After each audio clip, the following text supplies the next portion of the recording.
Presentamos 24 Horas Central. Histórica cuarentena en el Gran Santiago para más de 6,5 millones de habitantes. Se busca no diseminar la enfermedad a otras partes del territorio y evitar el colapso del sistema de salud público y privado. La restricción comenzará, atención, este viernes a las 10 de la noche. Otra vez hay cifra récord de contagios, 2.660 personas en las últimas 24 horas. Restricciones también llegan a grandes centros de abastecimiento. Lo Valledor y la Vega Central solo recibirán a comerciantes mayoristas que logren acreditarse con RUT o patente. La idea es que circule la menor cantidad de gente posible. La mega cuarentena involucrará al 90% de la población regional. Como un golpe durísimo calificaron en La Vega la nueva normativa de no vender más a minoristas, mientras el mercado Lo Valledor pidió ayuda del gobierno para controlar los accesos. Periodista argentino afirma que en Chile se falsean las cifras de fallecidos por coronavirus. ¿Qué pasó realmente con las muestras COVID atrasadas y rechazadas que conocimos esta semana? Hoy chequearemos las publicaciones que llamaron la atención en redes sociales. Y cuando lo dan por fichado en el Inter, ahora Arturo Vidal aparece más cerca de la Juventus, bueno, en una teleserie de trueques en el fútbol internacional. Y al fin hay fecha para Sergio Jadue, claro que no para su sentencia, sino que para el estreno de la serie El Presidente, donde el Calerano cobra protagonismo. Eso y más luego en 24 Horas Deportes.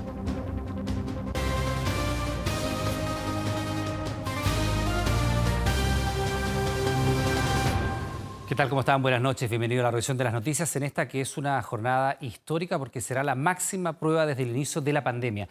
38 comunas de la región metropolitana entrarán en cuarentena, prácticamente toda la región metropolitana. El vertiginoso aumento de casos de coronavirus obligó a tomar esta medida nunca antes vista en nuestro país. ¿La población estará preparada? El desafío comienza este viernes a las 22 horas. La medida más severa que debo anunciar es una cuarentena total en el Gran Santiago. Hacemos un llamado profundo a todos los ciudadanos a ser responsables. Este es el desafío sanitario más importante de la historia de nuestra ciudad. Será un desafío. 6,5 millones de chilenos confinados significa un 90% de la población de la región metropolitana bajo cuarentena. La provincia del Gran Santiago, que abarca 32 comunas, ingresa a la estricta medida, sumado a otras 6 ubicadas en las periferias de Santiago. De todas, hay 2 de la zona poniente que vivirán su primera experiencia. Finalmente, Maipú tendrá su debut. Era de esperarse. Las largas filas se dejaron ver apenas se dio a conocer la noticia. Lo más importante y bueno, lo demás se sacará con los permisos, pero lo mínimo. Necesaria, había que hacerla, pero lamentablemente había fila desde mucho antes de la cuarentena total. Abastecerse solo si es urgente, piden las autoridades. A estas alturas pocos lo entienden. En la principal arteria, Avenida Pajaritos, tacos y atochamientos, ni siquiera cuando era la hora punta. En la plaza principal, un fuerte movimiento. De la cuarentena, no todos piensan igual. Quedan con hacer una cuarentena cuando después la gente andar igual en la calle. Tarde, porque esto, al momento que se introdujo el bicho acá, tenía que haber sido los protocolos de seguridad, cuarentena. Bien, pues, bien para que también podamos mitigar un poco esto, porque ya creo que se nos está escapando un poco de las manos. Según el último informe epidemiológico en Maipú, hay 323 casos de coronavirus activos. La comuna se prepara. Vamos a disponer de todos los módulos de seguridad municipal en cada uno de los barrios que se van a convertir en puntos de seguridad, pero también de información y de acercamiento para que ningún vecino esté desprotegido en el caso de una cuarentena. Maipú y Pudahuel suman un poco más de 750.000 habitantes. En esta última hay 208 personas con COVID-19 activo. Previo al debut, los bancos se llenaron. No todos andaban con las mínimas medidas de seguridad. Se formaron aglomeraciones de todos aquellos que salieron a realizar trámites casi al mismo tiempo. Ahora estoy aquí en el banco para sacar una poca plata para cargar el teléfono, porque no tengo internet, para ponerle plata para tener internet y hacerlo por internet. Y ahora más bien, porque ahora me pilla la cuarentena y me pilla la edad, que son 75 ahora, que no puedo salir de la casa. Por las dos razones tengo que estar en la casa. A esta medida inusual, inédita en la región metropolitana, también se agregan otras fiscalizaciones. Sigue en pie la prohibición de ir a una segunda vivienda. Habrá cordones sanitarios, uno de ellos en la ruta 78 rumbo a San Antonio. A eso se agregan otras cosas. En la comuna de Padre Hurtado, por la ruta 78 se establecerá una aduana sanitaria. El objetivo es resguardar a las comunas de esa provincia que han quedado fuera de esta cuarentena. Se está estructurando un completo plan que involucra a más de 14.500 integrantes de las Fuerzas Armadas, Carabineros y la PDI. Una serie de medidas de despliegue, de aumento de los patrullajes, para poder garantizar que estos tres objetivos, el sanitario, el de la seguridad y el del orden público, se puedan cumplir de buena manera. El viernes a las 10 de la noche comienza la prueba más grande desde que comenzó la pandemia. Prácticamente toda la ciudad de Santiago confinada, sin salir. Durará 7 días y dependerá si esa curva ascendente de casos de coronavirus cambia su peligroso recorrido, que por el momento no ha tenido freno.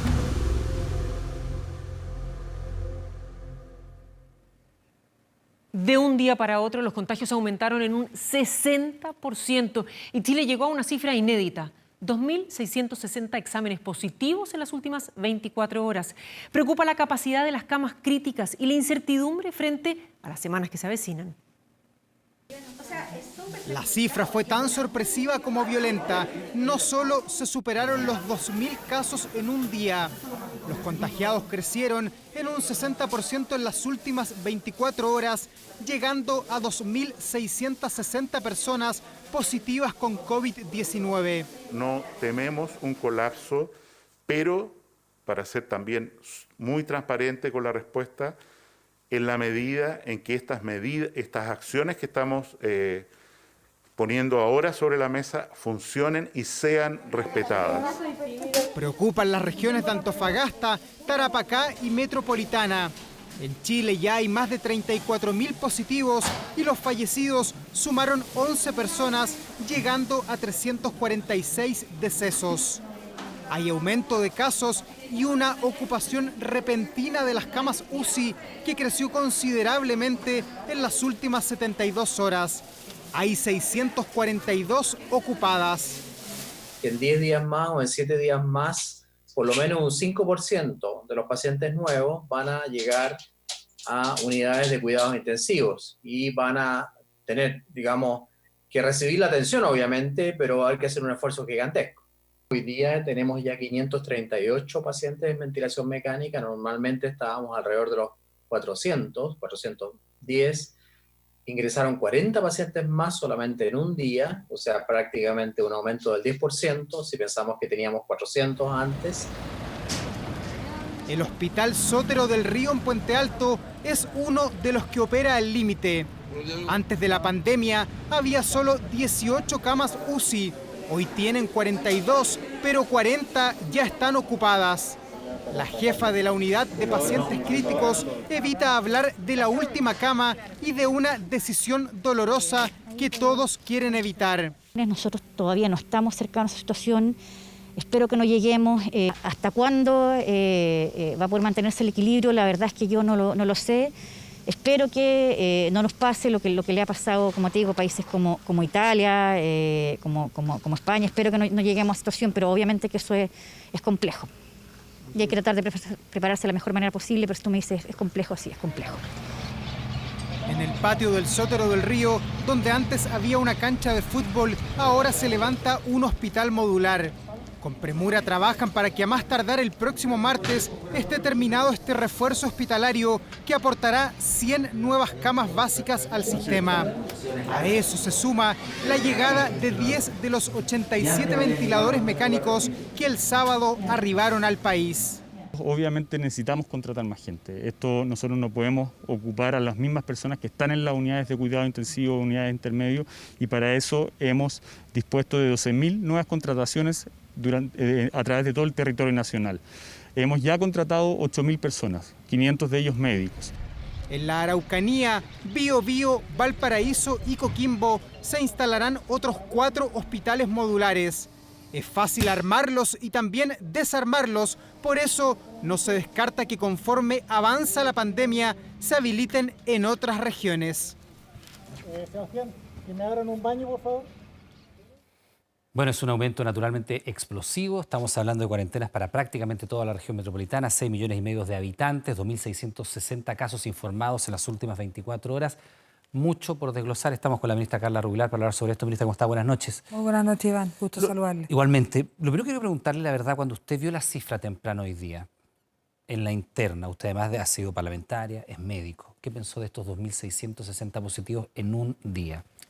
Bueno, Iván, yo creo que hoy día cuando uno ve la cifra de 2.660 exámenes positivos, con una cantidad de exámenes cerca de 10.000, es decir, no con mucha más cantidad de exámenes, y uno empieza a ver cuánto es la positividad que tiene esta cantidad y uno se da cuenta que aumentó de forma importante, uno se pregunta qué pasó. Esa es la pregunta, porque llevábamos varios días en los cuales la positividad había aumentado, es cierto, habíamos llegado a 18, algún día había vuelto a bajar 14, un día tuvimos 9, y de repente tener 25, por supuesto que sorprende y uno se pregunta qué pasó. Ahí uno tiene que empezar a mirar un poquito para atrás qué tiene que ver el tema de los exámenes y cómo se están informando. Y tal vez uno cuestionarse si la cantidad de exámenes que se informan al día tiene que ver con una estabilidad diaria o tal vez en algunos días estamos teniendo mucha información de algunos exámenes. Pero igual este nivel de positividad, por supuesto que nos alerta, nos prende las alertas Esta es la y evolución nos hace... del número de exámenes informados, que es bien pertinente con lo que usted está diciendo. Aquí lo tenemos por fecha, el 25, por ejemplo, de marzo, y va subiendo, ¿no? Hasta llegar al mes de mayo, para que la gente lo entienda también en la casa, ¿no? En línea azul están los exámenes nuevos, en la línea roja son los exámenes nuevos, media móvil de 3 días y la media móvil de los últimos 7 días. Y se ve, sobre todo a partir de esta fecha, ¿no? ¿Qué es lo que uno ha visto, ministra? Sí. Me voy a acercar, pero no mucho, porque... No mucho, por favor. Exactamente. 30 de abril. Hasta aquí, si uno lo comparamos, teniendo en cuenta esto, llevábamos lo que habíamos hablado de una meseta. No se debía hablar tanto, pero ya habíamos como consensuado el término meseta con volúmenes de contagios que eran 400, 500, 550, pero después del 30 de abril se salta más de 1.000. Y sin embargo, ayer ya saltamos en un 60% de 1.600 y fracciona 2.600. Sí, yo creo que en esto hay que ser bien honestos, Iván. Nosotros fuimos evolucionando en una tasa de exámenes diarios que se informaban cerca de 3.000, 4.000 al inicio. Recuerda que partimos con el ISP. Número, para que la gente entienda, claro, número de exámenes. Estamos en el 25 de marzo en este esquema, pero partimos antes. Nosotros partimos con el ISP, después fuimos aumentando en los laboratorios y partimos con 3.000, 4.000 exámenes. Hoy día estamos en un promedio más o menos de 12.000 exámenes informados, más o menos en este momento. Es decir, hemos aumentado y por eso, si usted puede ver, esta línea, la amarilla es la más clara que muestra cómo va subiendo Casi de forma... llega a 14.000, que es como 13.000 y fracción. Exactamente, tuvimos un pic de 13.000 y algo, casi 14.000. Pero la pregunta que uno se hace es finalmente qué pasó, por qué aumentamos tanto. Efectivamente, llegó un momento que salimos a testear. Y salimos a testear masivamente, ya no a la persona que iba a nosotros a consultarnos por sintomatología. Incluso ampliamos la sintomatología. Consideramos, por ejemplo, la falta de olfato, la falta de gusto, que no eran síntomas que estábamos considerando para hacer el examen. Y esa fue una estrategia consensuada con los expertos. Y por lo tanto, este salto tiene que ver con ese cambio de estrategia. Y también el aumento de positividad de ir a las cárceles, a los centros de adultos mayores, a los lugares donde probablemente había más positivos porque había un caso de contagio. Sin embargo, también hay que reconocer que aunque aumentamos de forma importante la cantidad de exámenes, también es cierto que la positividad no aumentó. Y ya no se justifica efectivamente solo con la cantidad de testeo, la cantidad de exámenes positivos que estamos teniendo. ¿Por qué este gráfico es tan importante? Porque usted ve que oscila en los días. Tiene que ver con la cantidad de exámenes que informa cada laboratorio. Por eso es importante ver la tendencia. Lo que nosotros hemos hecho en Chile es aumentar sustancialmente la cantidad de testeos, pero esto no justifica la cantidad de pacientes positivos que estamos teniendo, sino que también el mayor contagio que se está dando profundamente en la región metropolitana. Cuando uno ve el desglose de la región de exámenes de las personas positivas diarias, uno se encuentra que el fuerte está en la región metropolitana. Hablando con distintos especialistas, uno tiene que tratar de recurrir a las primeras fuentes que han hecho proyecciones y decían que esto era probable que ocurriera. Tomás Pérez Acle, usted lo tiene que haber visto en los medios, nos comentaba recién ayer que efectivamente se habían prácticamente duplicado el número de test, el testeo, y acá está bastante claro para que la gente entienda. Esta es la cantidad de test que se hacen al día. En la práctica se duplicó la capacidad de test, pero se triplicó la cantidad de casos. Eso era hasta antes del crecimiento más explosivo de hoy día. Entonces usted me decía ahora que lo primero que había hecho cuando vio este número era preguntarse qué había pasado. Y ya han pasado varias horas desde esta cifra que impacta, ¿no? Y que tenemos a toda la región metropolitana en la práctica en cuarentena. ¿Hay alguna respuesta de qué pasó finalmente? Sí, nosotros creemos que tiene mucho que ver, y ustedes como lo pueden ver, con la distorsión que hemos tenido de información, pero tiene que ver finalmente con que nosotros tenemos más contagio en la región metropolitana. No hemos podido ir controlando la tasa de reproducción del virus de la forma que hubiésemos esperado. Nosotros generamos nuestras cuarentenas dinámicas que fueron funcionando en muchos lugares del país. Quiero decir de que Chillán es un ejemplo increíble, Osorno, Arica hoy día está funcionando muy bien, Punta Arenas en Magallanes. Sin embargo, en la región metropolitana hemos tenido experiencias como por ejemplo en Santiago Centro, donde a pesar de ponerla, miren, aquí tenemos... Esto es Ñuble, lo que usted está diciendo, que evidentemente aquí cuando se entra en la cuarentena se nota bastante la cantidad de casos que venía antes. Acá está la fecha, acá está el número de contagios, ¿no? Sí, y aquí el color de la cuarentena, claro, el color de la cuarentena, y cuando pasa la cuarentena vuelven a bajar los casos. Pero evidentemente, ministra, cuando uno ve una región como Ñuble, no tiene ni el volumen de habitantes que tiene la metropolitana, ni tampoco la diversidad de realidades que hay. Exactamente. Nosotros lo que hicimos, por ejemplo, acá en Ñuble funcionó, y es importante mostrar, entra la cuarentena más o menos ahí, se ve que aumentan igual los casos porque los casos ya se habían producido y empiezan a diagnosticarse después, empieza después la cuarentena a generar efecto, y este es un gran ejemplo que podemos ver. Este es un ejemplo de cuando la cuarentena se toma en serio. Aquí había un brote en un gimnasio, lo identificamos, lo aislamos y respondió... Era muy trazable. Y respondió bastante bien, muy trazable. Después, por ejemplo, nosotros fuimos a otras regiones como Osorno, como Magallanes, hoy día en Arica, y ha funcionado. Ahora, la región metropolitana... Es que eso le quiero mostrar el gráfico de la región metropolitana, y mientras vemos las cifras, sobre todo la comuna de Santiago, le quiero hacer una pregunta que evidentemente ustedes también le tienen que haber dado vueltas en el COE que tuvieron hoy día y con el resto de los integrantes del gabinete. Y vemos claramente cómo ha evolucionado el tema en Santiago. Ya vamos a entrar en ese desglose. El tema de la cuarentena total en la región metropolitana, que no es total en la región, pero son 38 comunas de la región. Muy grande. En la práctica es casi toda la región metropolitana, solamente las zonas más rurales. Era pedida por distintos sectores hace algunas semanas y en algunos casos hace algo más. Y nosotros siempre escuchamos que lo mejor era la cuarentena dinámica, que se evaluaba, y se llega finalmente a esta situación en que se hace prácticamente inevitable tener que decretar cuarentena en toda la región metropolitana. Sí. ¿Se podría haber hecho, por ejemplo, esto hace 2 semanas? ¿Se podría haber hecho hace 3 semanas cuando todavía no teníamos este enorme volumen de casos que saltan después del 30 de abril? Yo creo que es súper importante explicarle a la gente, porque yo comprendo profundamente que las personas que nos están viendo sienten que la cuarentena total es una suerte de protección y que si uno lo hubiese tomado incluso en el primer caso del 3 de marzo, quizás no estaríamos en un escenario similar. No se justificaba, ¿no? Pero mire, aquí en Santiago nosotros partimos la cuarentena total el 25 de marzo en Santiago, en la comuna de Santiago Centro. Y con un número muy bajito de casos, fuimos aumentando. ¿Y por qué? Porque teníamos los primeros casos y los queríamos identificar, los queríamos aislar, queríamos ir a buscarlo y queríamos parar el brote de la comuna de Santiago. Esto fue muy temprano, para que nos entendamos, 25 de marzo. A pesar de que generamos la cuarentena, no fuimos logrando bajarla, aumentó mucho, tuvimos que generar una nueva cuarentena de la otra mitad de la comuna de Santiago. ¿Por qué? Porque cuando uno lleva muchas semanas en cuarentena, y por eso es tan importante entender de que la cuarentena se tiene que tomar a tiempo, Iván, y a tiempo, por supuesto que no es ni tarde, pero tampoco es antes, porque la gente cuando está mucho tiempo en cuarentena la empieza a incumplir.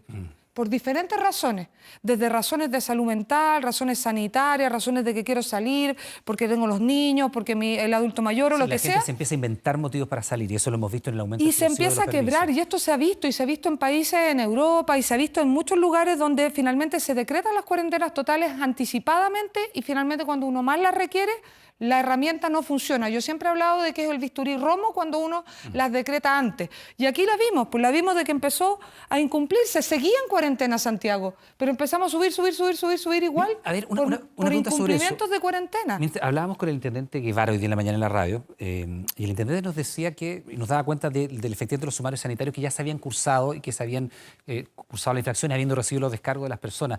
Porque naturalmente cuando uno empieza a ver que en la comuna X hay fiestas, que hay fuegos artificiales en otra, que hay una fiesta masiva aquí, que algunas personas toman su helicóptero y se van a la playa, que otros se hacen los vivos y tratan de irse a la segunda vivienda, en fin, uno dice, bueno, entonces yo puedo ir al supermercado aunque ya haya ido 3 veces en la semana. Pues si ellos van en helicóptero, ¿por qué yo no voy al supermercado? Tal cual. Si un señor en Maipú hace una fiesta, ¿por qué yo no puedo ir a pasear al perro por 5ª vez en el día?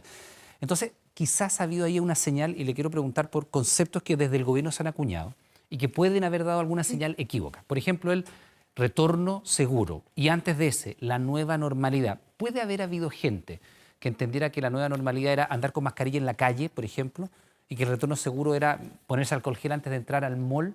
Esas no fueron señales a lo mejor equívocas que hicieron que esto se disparara, porque le insisto en la fecha, que es muy importante. Aquí venimos con la meseta, y mantenemos todavía la distancia, 30 de abril. Y de ahí se produce esto. Sí, aquí probablemente nosotros lo vimos y lo vimos con otras comunas también, tiene más que ver con cuando uno se va manteniendo mucho tiempo en cuarentena, esto se ha visto en el mundo. En la medida que uno se queda mucho tiempo en la cuarentena, finalmente empieza el incumplimiento y eso es natural, es normal, por razones económicas, porque no tengo finalmente para vivir, la vida real es así. Ahora, efectivamente, el concepto de nueva normalidad es un concepto que no fue bien recibido en Chile y hay que reconocerlo con honestidad. ¿Fue como una señal equívoca, a lo mejor? En estricto rigor, la nueva normalidad es un término acuñado y es bueno que lo sepa la gente mundialmente. Se ocuparon grandes en Europa líderes, se utilizará hace muchos grandes líderes mundiales, muy reconocidos, pero efectivamente aquí en Chile, al parecer, lo que se interpretó fue como que nosotros podíamos volver mañana a hacer nuestra vida con relativa normalidad. O sea, la nueva normalidad no funcionó como concepto en Chile. No, porque en estricto rigor la nueva normalidad era hacia dónde íbamos a ir. Hoy día nos están diciendo, la OMS está diciendo que en una de esas se queda, no sé si lo vio, como el VIH, de forma crónica. Lo que les quería la nueva normalidad en este concepto de la OMS, de Austria, de grandes líderes mundiales, lo ocupó Luis Lacalle Pou aquí en Uruguay, al lado, era decir, mira, en algún momento, pasado el pic de los contagios, cuando estemos mejor, vamos a tener que volver. En algún momento vamos a volver y en ese momento que vamos a volver nunca va a ser igual. Vamos a tener que ocupar mascarilla, no nos vamos a poder saludar de beso, no nos vamos a poder dar abrazos. Claro. Y quizás nosotros no tuvimos ni la fuerza ni la claridad para decir que este era un proceso hacia donde íbamos a ir. Más de largo plazo. De mucho más largo plazo, que cuando llegáramos hacia allá íbamos a tener que tener las condiciones sanitarias y que probablemente para llegar a esa nueva normalidad en algún momento iba a haber que empezar a retornar de a poco. Y ese retornar de a poco tenía que ser muy seguro. Ese era el concepto que estaba detrás.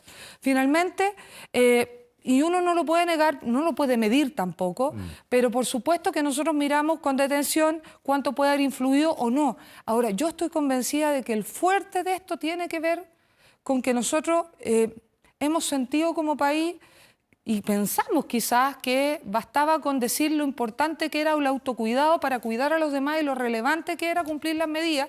Hicimos una gran campaña comunicacional en la materia y pensamos que tal vez no iba a ser tan necesario hacer medidas quizás más estrictas, más duras, pero cuando vemos un helicóptero efectivamente salir a la playa, cuando vemos fiestas de 400 personas, claramente hay personas, no todas, porque varias han cumplido la cuarentena y yo me quiero quedar también con eso, hay personas que no han entendido que esto también tiene que ver con responsabilidad individual, tiene que ver con lo que yo hago con mi vida para el bien común de las otras personas. Ministra, ahora, claro, uno puede pensar que el concepto de la nueva normalidad o el retorno seguro a lo mejor no caló profundo y yo siento, porque muchas veces nosotros mostramos gráficos comparando la cantidad de testeos, la tasa de mortalidad y tenemos algunos al respecto.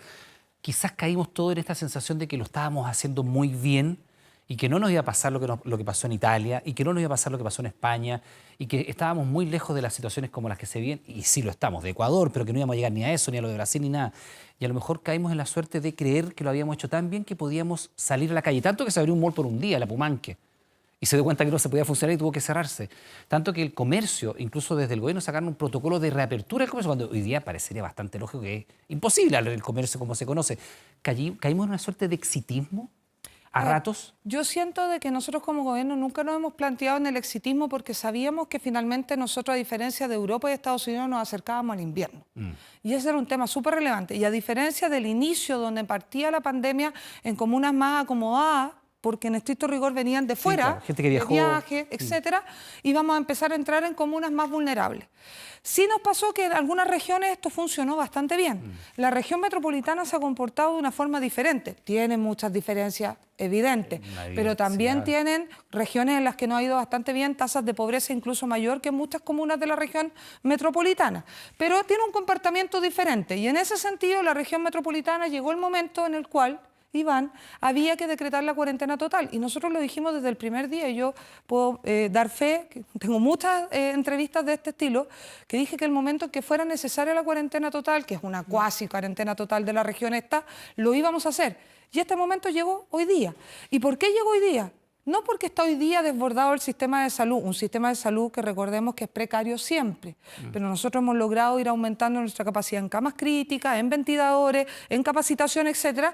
No hoy día está desbordado porque tenemos más de 500 ventiladores disponibles. Ahí le quiero pedir a Alejandra que nos dé una gráfica que tiene nuestra directora, a ver si podemos ver que es un tema que preocupa mucho, ministra. Nosotros estuvimos recorriendo UCI, postas y vimos la ventilación mecánica, donde francamente es un tema crítico, al menos las que nosotros tocó visitar, que fueron 3, no había camas UCI disponibles. El Carmen, San José y la Posta Central, no había camas UCI disponibles, incluso se estaban haciendo traqueostomía de manera bastante irregular para sacar a un paciente de ventilación mecánica, porque esto es lo que está pasando con la ventilación mecánica, se ha ido reforzando, pero también la demanda de ventilación mecánica ha ido creciendo. Y le pregunto a usted, naturalmente cuando uno ve estos números y ve la cantidad de contagios de hoy día y hace una proyección de que esto puede ser un aumento que no sabemos hasta dónde va a llegar el pic, ¿en qué momento se cruzan la capacidad de reacción del sistema sanitario con la cantidad de demanda? Es decir, ¿cuándo podría colapsar nuestro sistema de salud si es que eso va a ocurrir? Bueno, yo creo que esto es súper relevante, Iván, y le agradezco la pregunta. Este es un gráfico muy importante, está desde el 9 de abril, pero obviamente que va desde antes. Esto muestra cómo nosotros hemos ido aumentando nuestra capacidad de camas críticas. La cama crítica, para que la entiendan, si bien tenemos intermedio, unidad de cuidado intensivo, lo cierto es que se asocia a un ventilador. Por eso uno habla de ventiladores, ¿ya? Urgenciólogo, ventiladores. Exactamente. Entonces uno va viendo cómo ha ido aumentando. Nosotros partimos con 1.229 ventiladores en la red. Ya, hoy día vamos en más de 1.900 ventiladores y esperamos llegar a 3.315 más o menos, y de ser necesario incluso podríamos llegar a más haciendo otro tipo de cosas como son convertir, por ejemplo, algunas máquinas de anestesia y otras cosas, incluso pediátricas. Más los proyectos que se están desarrollando. Más todo lo que está llegando. Y ustedes lo han visto. Nosotros hemos visto lo de la Cámara de Comercio. Exactamente. También, de la CPC y también los proyectos que están siendo financiados por Corfo. Exactamente. Y lo importante es decir que aquí tenemos, como ustedes pueden ver en colores, que nosotros tenemos ventiladores que están ocupados por pacientes que no son COVID, porque acuérdense que necesitamos... Claro, todo lo que están acá abajo. Nosotros necesitamos, para algunos pacientes que no son todas las COVID, otras enfermedades que son por supuesto que siguen estando los ventiladores ocupados por pacientes COVID que efectivamente han ido aumentando. Eso es lo que usted dice, la red se está estresando por COVID, además de por las enfermedades habituales que tenemos, pero todavía tenemos 553 ventiladores disponibles hoy día para cualquier lugar de Arica, Magallanes. Eso es, ojo que ahí le quiero llevar un tema, ministra, porque hay mucha gente que está viendo ahora y bueno, quiere saber. Esto es hasta ayer, con reportados, tiene que haber sido los 1.400 casos, no los 1.600 porque vamos con un desfase. Evidentemente de aquí en adelante uno podría pensar que si ya tenemos 2.660 casos reportados hoy día, que vamos con un desfase. Hay quienes dicen que incluso por lo que se están demorando los PCR podría ser no solo un desfase de una hora, sino que 2 semanas, por decirle algo. ¿En qué momento cree usted que esta cifra, que todavía muestra una holgura y que se ha mantenido en torno al 500.000 de ventilación disponible, pues nosotros hemos visto ya en el San José, hay carencia de elementos básicos, incluso hay una discusión y una investigación para hacer sobre la muerte de un par de pacientes. Esta cifra que se ha mantenido en torno a 500 y tenemos 553 todavía disponibles, ¿qué va a pasar con la ventilación mecánica en 2 semanas más o a fines de mayo o a principios de junio, que se estima que es lo más complejo? Sí, yo lo primero que quiero decir es que para llegar a esta cantidad de ventiladores disponibles sin ocupar para cualquier lugar de nuestro país... Hay que incrementar el volumen total. Claro, y es que hay un trabajo que no se puede haber realizado hace 2 días atrás, 3 días atrás.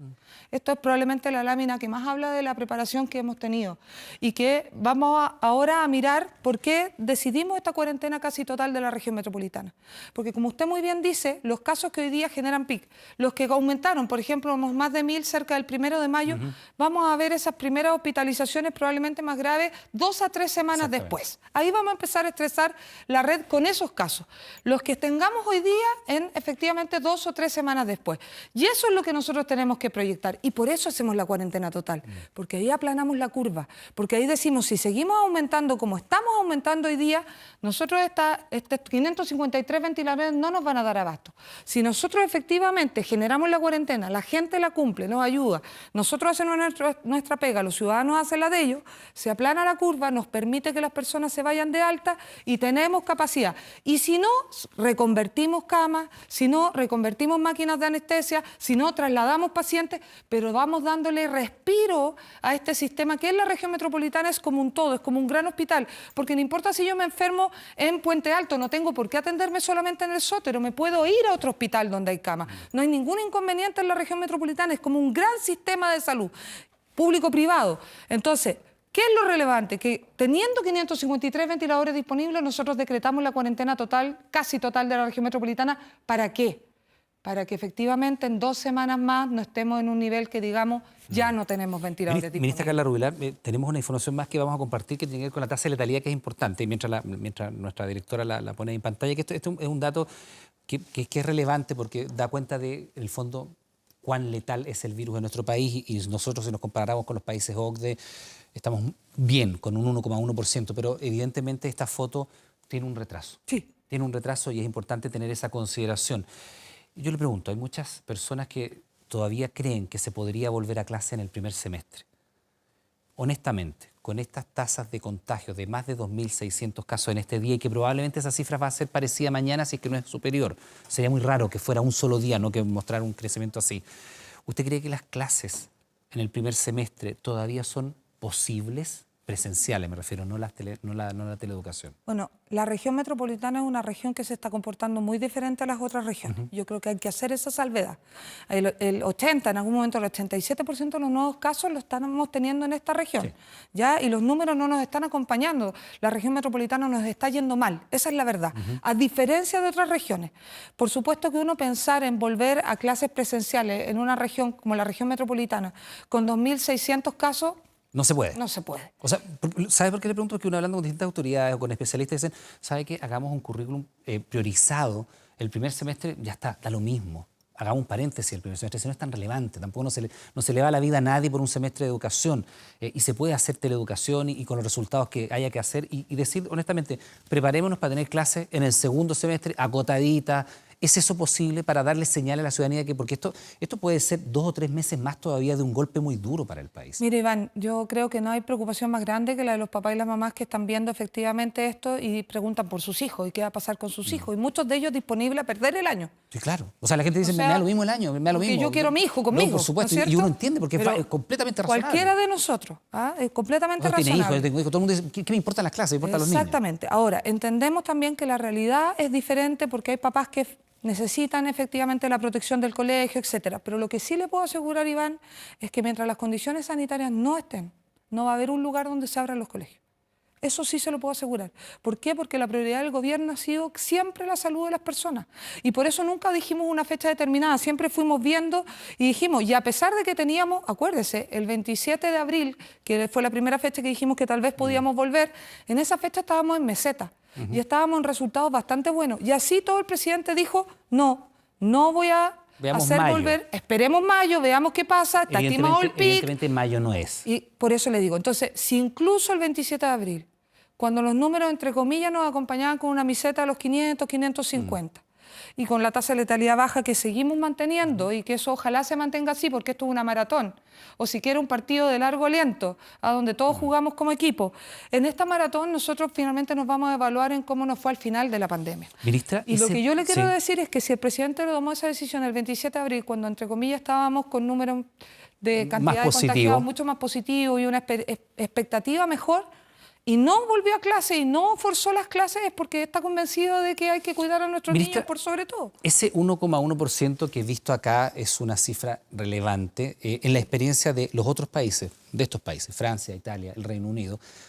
Esa cifra se revierte cuando el sistema de salud colapsa. Así es, tal cual. Porque, vamos a decirlo, es tremendo, pero es así, y hay un protocolo de la Universidad Católica que el rector Sánchez diseñó precisamente para la última cama. porque ese es un protocolo que es muy relevante, que probablemente en su minuto lo hablamos acá, entrevistamos al rector y a lo mejor la gente no le dio todo el sentido que hoy día puede tener.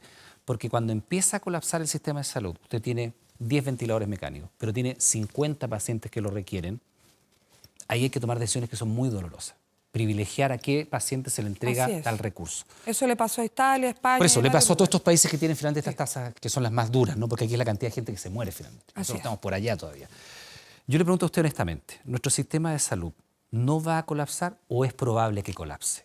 Mire, nosotros estamos haciendo todo lo humanamente posible para evitar el colapso del sistema y eso tiene que ver con reconvertir camas, tiene que ver con traer más ventiladores, tiene que ver con convertir las máquinas de anestesia, tiene que ver con capacitar más personal, tiene que ver con inaugurar nuevos hospitales, adelantar, todo lo que podemos hacer nosotros. Y pese a ello. Pero ojo, si efectivamente nosotros seguimos creciendo a la tasa de contagio que está creciendo la región metropolitana, entendiendo que esto se mantuviera en esa suerte de pirámide más egipcia y no haciendo estas mesetas que nosotros queríamos como en una pirámide maya, sino que es una cosa muy empinada como un Monte Everest.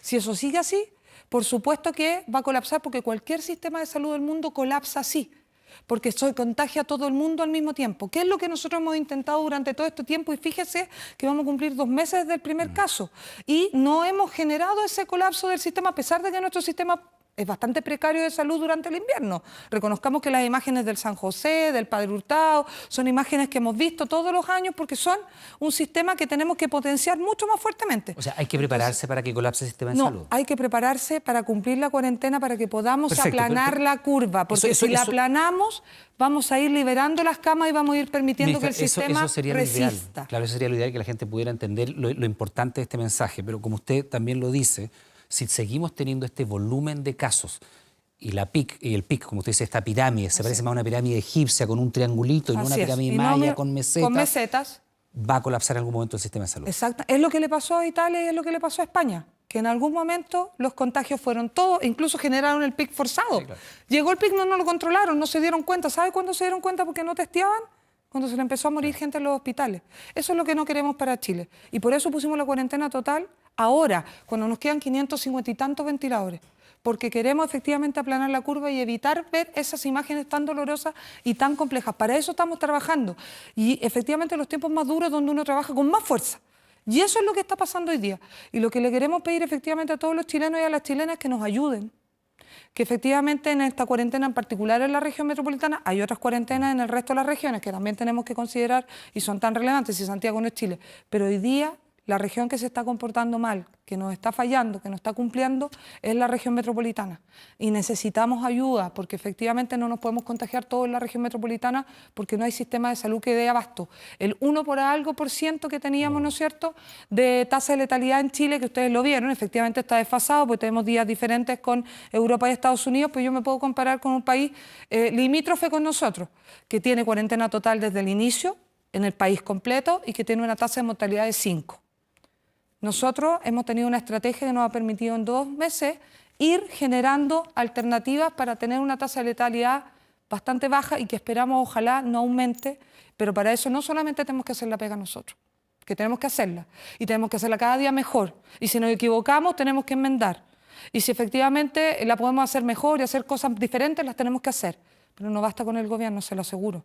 Ninguno de esos países que usted vio que les fue mal probablemente le fue mal porque quiso que le fuera mal. No, evidente. Entonces necesitamos ayuda de todas y cada una de las personas. Bueno, ministra, vamos a tener que estar conversando probablemente en un par de semanas más para ver cómo nos ha ido, porque lo peor está por venir. Uno podría pensar que lo peor está por venir en las próximas 2 semanas de mayo y probablemente arranques de junio, ¿no? Las primeras las últimas 2 de mayo. 2 semanas de mayo nosotros vamos a ver el impacto de los pics de ahora y por lo tanto son cruciales. Así que ojalá que todo el mundo nos ayude, porque de esta salimos todos o no salimos, esa es la verdad. Ministra Carla Rubilar, muchas gracias. Buenas noches.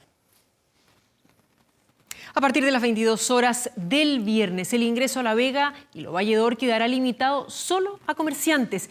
Las familias deberán abastecerse en ferias libres, almacenes y supermercados. Una medida que busca evitar aglomeraciones, un golpe durísimo, aseguran, en La Vega, donde calculan pérdidas millonarias y varios locatarios que creen que deberán bajar la cortina.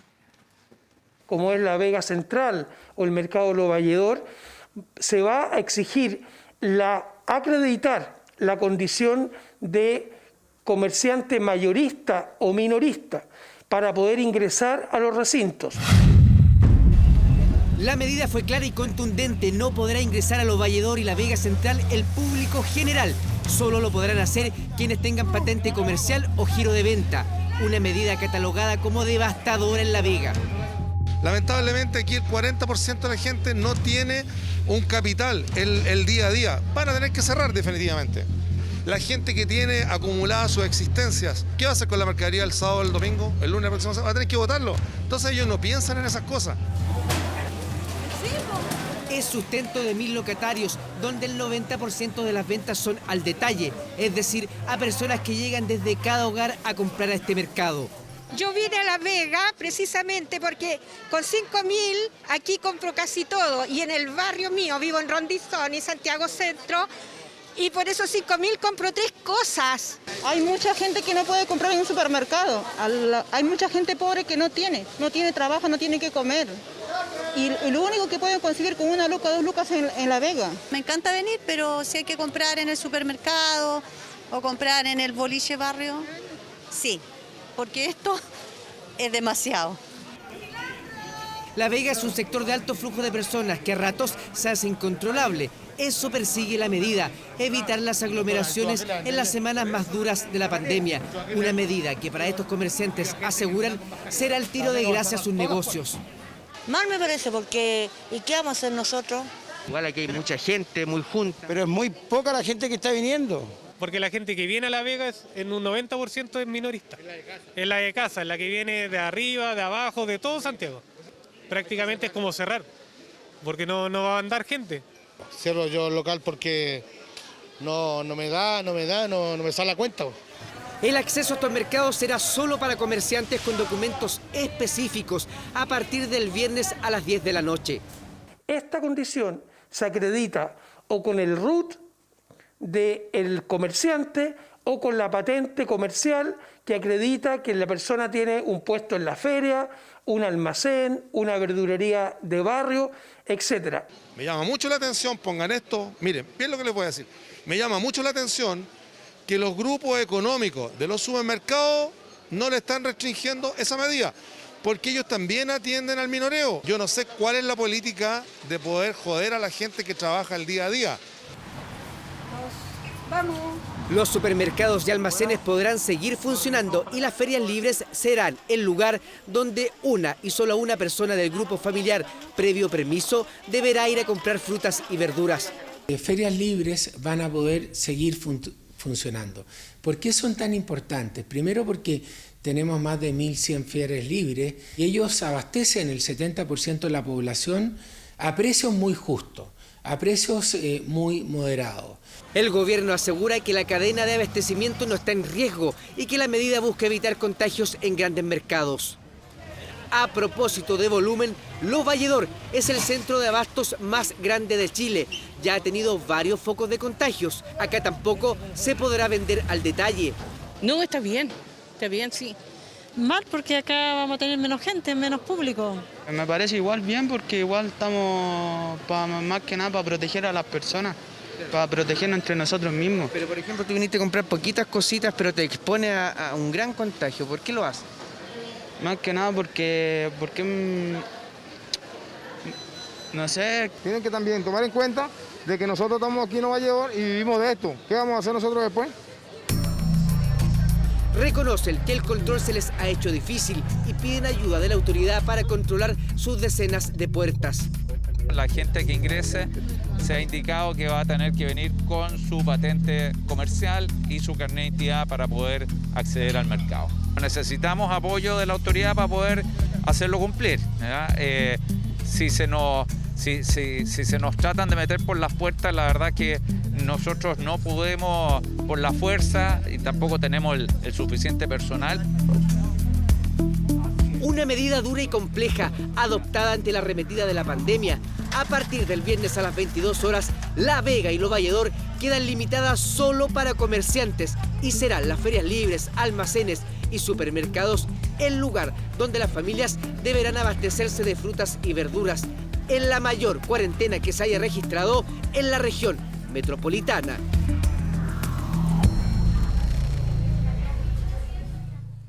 Si hasta antes del anuncio de cuarentena total para el Gran Santiago, las expectativas económicas sobre Chile eran todas negativas, bueno, esta podría aumentar todavía más con el impacto del crecimiento local. Pero, ¿cuánto afecta el crecimiento mensual y anual una semana de cuarentena? Mire.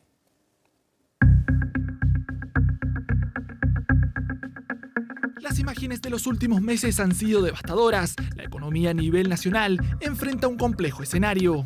Quedarse sin trabajo en este tiempo es horrible. Estamos en la tasa más alta de desempleo. Ahora ya se volvió inmanejable. Nos quedamos sin peguita y ahora igual cuesta un poco por este tema. Y me di cuenta que no tenía ninguna posibilidad de pagarles el sueldo. Ninguna, cero. Las suspensiones de contratos, cesantía, caídas en las ventas y la incertidumbre a nivel mundial, entre otros efectos, llevaron a que las expectativas futuras no sean las mejores. Las proyecciones de crecimiento para nuestro país este año, hasta antes del escenario actual de cuarentena total en el Gran Santiago, eran todas pesimistas. Para el Fondo Monetario Internacional, la caída sería de menos 4,5%. Para la CEPAL, de menos 4%. Desde el Banco Mundial esperan que sea de menos 3,3%. Y para el Banco Central, de menos 2,5%, cifras que para algunos expertos podrían ser peores. Yo creo que a este ritmo podemos llegar a una caída de 6% a final de año. Ese es mi piso. Ese es mi piso. No va a ser una caída de 4,5%. En el corto plazo, las proyecciones de crecimiento son aún más negativas. Según expertos consultados por el Banco Central, en promedio el IMASEC de abril sería de menos 8,1%, mientras que para mayo los expertos analizan que el crecimiento podría estar entre menos 8 y menos 12%. Pero, ¿cuánto afectan las cuarentenas? Va a ser peor que abril, porque con cuarentena total en el Gran Santiago vamos a tener que sumar puntos adicionales de caída de IMASEC que no habíamos visto en abril, porque no teníamos cuarentena total, sino que teníamos las cuarentenas dinámicas. Según datos entregados por Claudio González, economista y habitual fuente de 24 horas, el impacto en el IMASEC con estas cuarentenas por semana serían en el mes de mayo de hasta un 1%. Es decir, si tenemos 3 semanas consecutivas de cuarentena, se le sumarían hasta 3 puntos adicionales de caída en el IMASEC de mayo. Ahora, si llevamos este mismo ejemplo a nivel anual, el impacto en el IMASEC por semana es de 0,4%. Es decir, si repetimos este mismo ejemplo de 3 semanas consecutivas de cuarentena, al IMASEC global se le sumaría una caída de 1,2%. Esta restricción es la más fuerte, es en la zona económica más importante del país, descartando lo minero, y por tanto, si suponemos que lo minero no retoma una tendencia al alza de manera muy importante en los próximos meses, lo que vamos a ver son caídas adicionales. Medidas que impactan de lleno en la economía y que llevan a una pregunta: ¿cuándo se podrá ver un escenario más favorable? La caída de la inversión este año va a ser de más 8%. Y con una caída tan fuerte en un año, en el 2020, no puedes inmediatamente recuperar el crecimiento en el siguiente. Por lo tanto, va a haber un leve desplazamiento que yo lo marco en torno al 2%. Probablemente vamos a tener una salida un poco más lenta. Yo diría que no vamos a salir de esto hasta antes del cuarto trimestre de este año. 2021 podría ser un año de recomposición, pero no lo veo necesariamente subiendo demasiado fuerte en los primeros meses al menos. Un panorama poco alentador para la economía, con una cuarentena que viene a darle otro golpe en uno de los años más difíciles de las últimas décadas.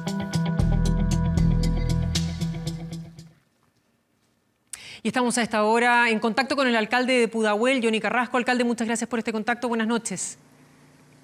Buenas noches, Carolina. Alcalde, usted ha cuestionado las cifras respecto de los contagiados e incluso de las personas que han muerto por el COVID-19 en nuestro país. Escuchábamos recién, no sé si tuvo oportunidad, a la ministra de Carla Rubilar respecto de las últimas cifras. ¿Sigue cuestionando estos números? Es decir, cada uno, Carolina, va a hablar de la realidad que le toca vivir. Yo valoro mucho la intervención de la ministra y espero que también ella pueda valorar la información que los alcaldes, desde la realidad misma de la lectura cotidiana que estamos haciendo, que también las autoridades centrales puedan acogernos y mejorar el diálogo. Yo dije claramente, y no estoy mintiendo, o sea, cuando hoy día los vecinos me escriben por WhatsApp o llaman al municipio y escuchan a un ministro que dice que los retrasos en los test que las comunas estamos mandando tienen un retraso de 3 días, ¿qué le digo? ¿Qué opina esa gente cuando aquí en Pudahuel hay gente que se hizo el examen ya hace 2 semanas que todavía no llegan los resultados? Tú sabes el riesgo que eso conlleva. que no colabora a mitigar y construir esa meseta que todos aspiramos. ¿Cuánta gente anda contaminando y no lo sabe? Nosotros hemos tenido casos que de casualidad nos hemos enterado que tenían el virus en nuestra comuna. Un señor que murió en el hospital de Carabineros, pero que no estaba registrado por nosotros. ¿Y cómo nos enteramos de que él había fallecido? Porque su hija nos llama y pidiendo ayuda para poder comer. Ese es el nivel que estamos viviendo acá. Nosotros tenemos 800 exámenes que se mandaron al San Juan de Dios. Todos sabemos que el San Juan de Dios colmató. Se mandan esos exámenes al Hospital Lucio Córdoba. Desde allá se devuelven porque ya no servían, ya habían vencido. Entonces, estas descoordinaciones, estos errores, tenemos que mejorarlos. Estamos hablando de la dignidad de las personas, del derecho a la vida, y una mejor coordinación del gobierno central que escuche a los alcaldes, que nos tomen en cuenta, queremos colaborarle, queremos hacer las cosas bien. Nosotros los alcaldes veníamos hablando de que queríamos cuarentena total hace mucho tiempo. A veces se nos ninguneó. Después se quiso colaborar con nosotros. Yo creo que la actitud de los alcaldes ha sido tan responsable, en forma tan transversal, que este capital que tenemos necesitamos coordinarlo con las autoridades de gobierno. Alcalde. Es tan dramática la situación que estamos viviendo que necesitábamos coordinarnos. Alcalde, ¿cree usted que su comuna en particular demoró más en tomar la decisión de la cuarentena o se demoró por parte de la autoridad central por tener infraestructura crítica como por ejemplo el aeropuerto entre ellos? Bueno, yo en un momento dado llamo al intendente, converso con el señor ministro del Interior y le manifestamos que por qué cuando se decreta la cuarentena de las comunas hermanas como Cerro Navia, como Los Prados, ¿por qué no se incorporó a Pudahuel?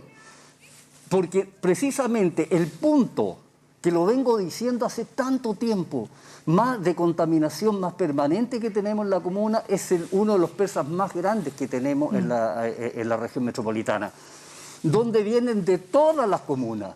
Es decir, la movilidad del virus estaba latente acá en la unidad vecinal 19, que es donde anida el PERSA, que es una de las unidades vecinales con más altos niveles de contagio. También le dije al señor ministro, o al intendente, ya hemos tenido tantas reuniones, que el tema de aeropuerto o ruta 68, todo eso se puede pensar o articular con una mirada geopolítica o más estratégica. El aeropuerto, si es necesario que tiene que estar funcionando, tiene que hacerlo. La ruta 68, que nos vincula a la quinta región, tendrá que seguir funcionando. Pero cuando yo echo de menos y critico que no hay una coordinación para que podamos hacer las cosas en conjunto, es precisamente a eso a lo que me refiero. Ahora voy a decir otra cosa. La cuarentena por sí sola no nos va a ayudar a mitigar los efectos de los contagios. Tiene que ir asociado de otras particularidades. Es decir, Pudahuel, como otras comunas, en la cuarentena puede que también corramos el riesgo de contaminar más. ¿Por qué lo digo? Y me hago responsable de mis palabras. En nuestras comunas existen muchos allegados. En departamentos sociales viven 2 o 3 familias. Por eso estoy diciendo de todo el día, he estado señalando que necesitamos que se instale un hospital, perdón, una residencia sanitaria en la comuna de Pudahuel, que ayude también a Cerro Navia, a Los Prados u otras comunas. Aquí hay 5 hoteles. ¿Por qué solamente se puede hacer en otras comunas y no la podemos hacer acá? Saquemos a la gente que está hacinada, llevémosla a lugares dignos, controlemos el PERSA. Recién me vinculaba ¿Alcalde? Con el comandante... ¿Sí? Sí, disculpe que le interrumpa, porque se nos empieza a ir el tiempo, pero a ver, quiero saber, entre otros de los problemas que pueden tener, además del hacinamiento, como usted recién lo estaba mencionando, ¿qué pasa con la contaminación? ¿Qué va a hacer ahora? Porque en definitiva se nos viene el invierno, se nos viene el frío y convengamos que Pudahuel es una de las comunas que más sufre al respecto y usted ya mismo lo ha dicho, que los centros asistenciales están colapsados. Mira, nosotros ya, como este es un fenómeno que todos los años tenemos que enfrentar y donde se nos complican las giras, y hemos ya tenido un leve aumento de enfermedades, de consultas respiratorias en nuestro consultorio y estamos preparándonos de la mejor manera que podemos. Pudahuel, a través de nuestro Consejo Municipal, ha determinado más de 1.500 millones de pesos que teníamos para distintas obras en la comuna para ir precisamente en ayuda de comprar los test, de los testeos, y para comprar, bueno, la sanitización. La empresa privada también, ya hay que reconocerlo, nos ha ayudado muchísimo en esto. Ahora, queremos culminar también la etapa de las vacunas, que nos faltan los niños y muchas autoridades lo han reconocido, pero tenemos un 87% de vacunación. Ahora, estamos armando un plan de invierno para el adulto mayor. Creemos que el gran riesgo que corremos con este virus, más la influenza, las gripes o las enfermedades respiratorias o las infecciones respiratorias, es con nuestros adultos mayores para los meses que vienen. Hoy día aprobamos en el Consejo Municipal 200 millones de pesos para poder comprar balones de gas e ir a ayudar a la calefacción de muchos hogares de abuelos que están en situación de extrema pobreza y de un abandono increíble. Absolutamente. Alcalde, y finalmente, la exministra Elia Molina decía hoy día en declaraciones que la gente ya no le cree a nadie, no le cree a ningún político, no le cree a las autoridades, y esta desconfianza lo que genera es un relajo en las medidas. ¿Usted coincide? Pero indudablemente cuando uno comete tantos errores, cuando queríamos un retorno seguro y ahora mira dónde estamos. ¿Y usted hace una autocrítica también de su gestión? Pero también todos tenemos culpa en esto, todos. Pero hay algunos que tienen mayor responsabilidad por el rol que juegan en las decisiones, ¿no? Ahora, y la gente se confunde, pero claro que se confunde. Entonces, cuando le pido a alguien que use mascarilla, el otro día una señora me decía, prefiero comprar un medio kilo de pan antes que andar comprando las mascarillas. Además, ¿quién le pone el cascabel al gato acá del control de precios, Carolina? Estas mascarillas, anuncio esta, que antes la comprábamos a 60 pesos, hoy día las tenemos que estar pagando a 700. El paquete de alimentos para esos abuelos, para la gente más vulnerable, los discapacitados, la gente en abandono, lo comprábamos a 11.000 pesos. Hoy día tenemos que estar comprando a 25.000. ¿Habrá alguna autoridad en este país, por el amor de Dios, que ponga atajo a que con estas crisis, con estos conflictos, algunos se enriquezcan más? Alcalde, fiscalización, ¿va a tener la suficiente para poder hacer que su comuna, la gente en su comuna, cumpla con esta medida? Hoy, al mediodía, me llamó el presidente de la República y una de las cosas que le pedí, que nos ayudara a fiscalizar el PERSA. De lo contrario, para Pudahuel no va a tener mucho efecto esta cuarentena, aunque la veníamos pidiendo hace rato, puso un recurso de protección, fue declarado inadmisible, pero tiene que ir acompañado de otras cosas, como lo decía yo, de garantías sociales, de ayudar a los hogares, de la fiscalización.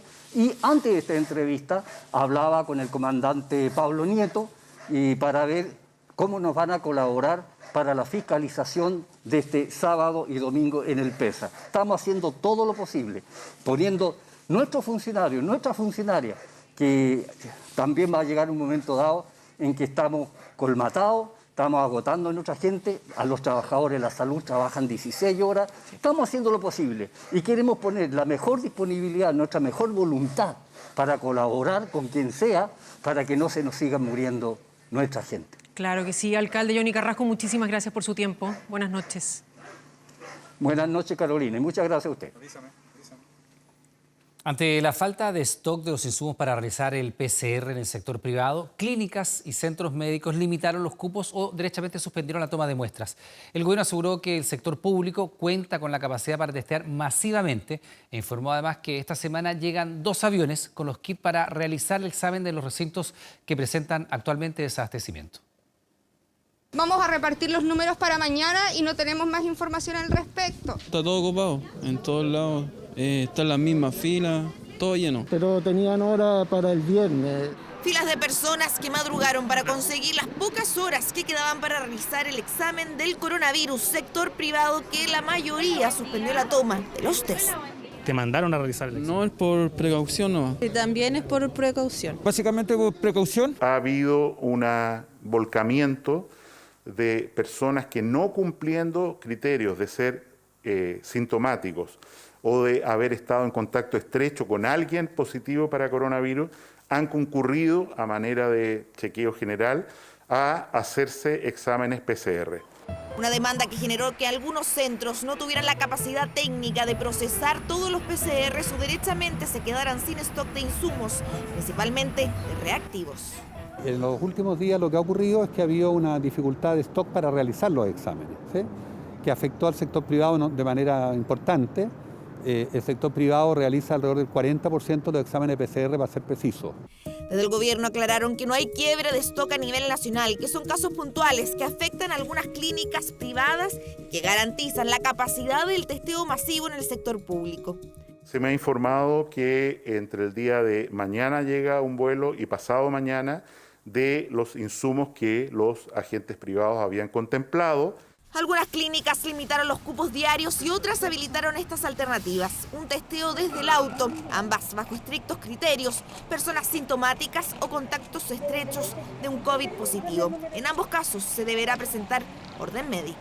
Haciendo nuestro mayor esfuerzo por tener un tiempo de respuesta no más allá de 72 horas. Si en casos puntuales nos pasamos, les pedimos que nos tengan un poquitito de paciencia, porque efectivamente todo nuestro personal está 100% en esto. A partir de los próximos días, las clínicas y centros médicos retomarán la toma de examen siguiendo los criterios y las recomendaciones del Consejo Asesor. A eso se suma que cerca de 14 universidades esperan la autorización del ISP para poner sus laboratorios a disposición de la red COVID y así seguir aumentando el testeo. La clave, según el gobierno, de la estrategia sanitaria chilena en esta pandemia. Si usted tiene 75 años o más o alguno de sus familiares tiene esa edad, ponga mucha atención, porque desde este viernes todos ellos van a tener que quedarse en su casa hasta nuevo aviso. El gobierno decretó cuarentena obligatoria total para proteger a este grupo de riesgo por el aumento de contagios de coronavirus. ¿Qué se puede hacer para ayudarlos a sobrellevar el encierro? Mire la siguiente nota. Margarita lleva más de un mes encerrada. A sus 84 años sabe que salir a la calle puede ser muy peligroso.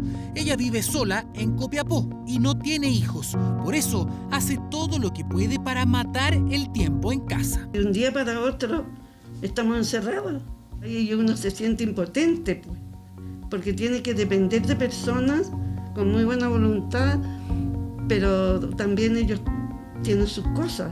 Entonces uno dice, bueno, molesto, no molesto. Los adultos mayores sobre los 80 años fueron los primeros en quedar bajo cuarentena en Chile. Pero a raíz del aumento de los contagios de coronavirus, se anunció un cambio en la medida. Toda persona en el país que tenga 75 años o más debe, en todo el territorio nacional, debe guardar una cuarentena obligatoria. Confinamiento total para 1.017.950 personas en Chile, la mayoría concentradas en Santiago, Valparaíso y la región del Biobío, población de riesgo, la más propensa a generar un cuadro grave por COVID-19. Traducirse esto eventualmente en hospitalizaciones, ventilación mecánica y fallecimiento. Quiero recordar que más del 25% de los fallecimientos que tenemos se registran precisamente en las personas que tienen 75 años o más. Juan Pablo lleva 26 años limpiando botas en la Plaza de Armas de Copiapó. Por su edad no estaba obligado a quedarse en casa, pero ahora va a tener que asumir el confinamiento. ¿Y cómo voy a ganar si a mí me pillan? ¿Qué edad tiene usted? 76, ya. Un parte. ¿Y quién me lo va a pagar? Y ese no es el único problema. Más de 180.000 adultos mayores en Chile viven solos. Las personas mayores en Chile son pobres, viven al día, tienen dificultades para desplazarse, tienen dificultades para abastecerse. Por lo tanto, cuando intentamos protegerlas, encerrándolas, en realidad lo que estamos haciendo es en muchas dimensiones aumentar el riesgo para estas personas que pueden terminar falleciendo de desnutrición en su casa o porque se enfermaron y no tuvieron quien las ayudara. Por eso, una cuarentena obligatoria debe ir acompañada de medidas adicionales. Hace casi 3 semanas que la señora Berta ni siquiera sale al patio de su casa en Puente Alto. Con 77 años no quiere arriesgar un contagio y este miércoles le llegó un gran aporte a domicilio. Y ella no es la única. En Puente Alto viven cerca de 70.000 adultos mayores. Muchos de ellos necesitan ayuda en esta emergencia. Está muy bien porque lo viene a todos.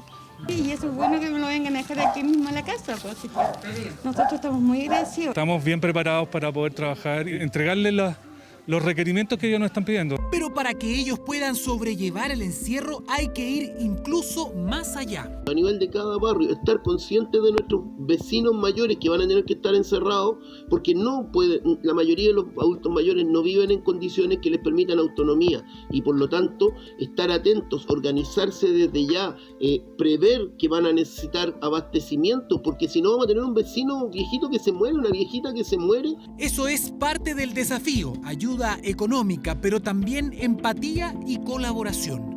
Tiene a su disposición un teléfono, el 800-4035, para que llame. Hay atención especial para usted si tiene alguna necesidad, si necesita acompañamiento o incluso si tiene alguna gestión necesaria y urgente que necesita realizar.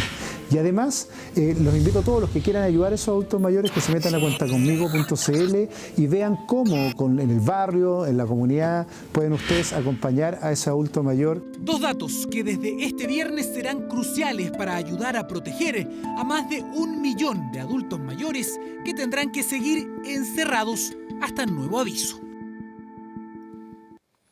Inglaterra cerró su primer día de desconfinamiento con cifras de contagiados y muertes que, lejos de estabilizarse, sigue aumentando.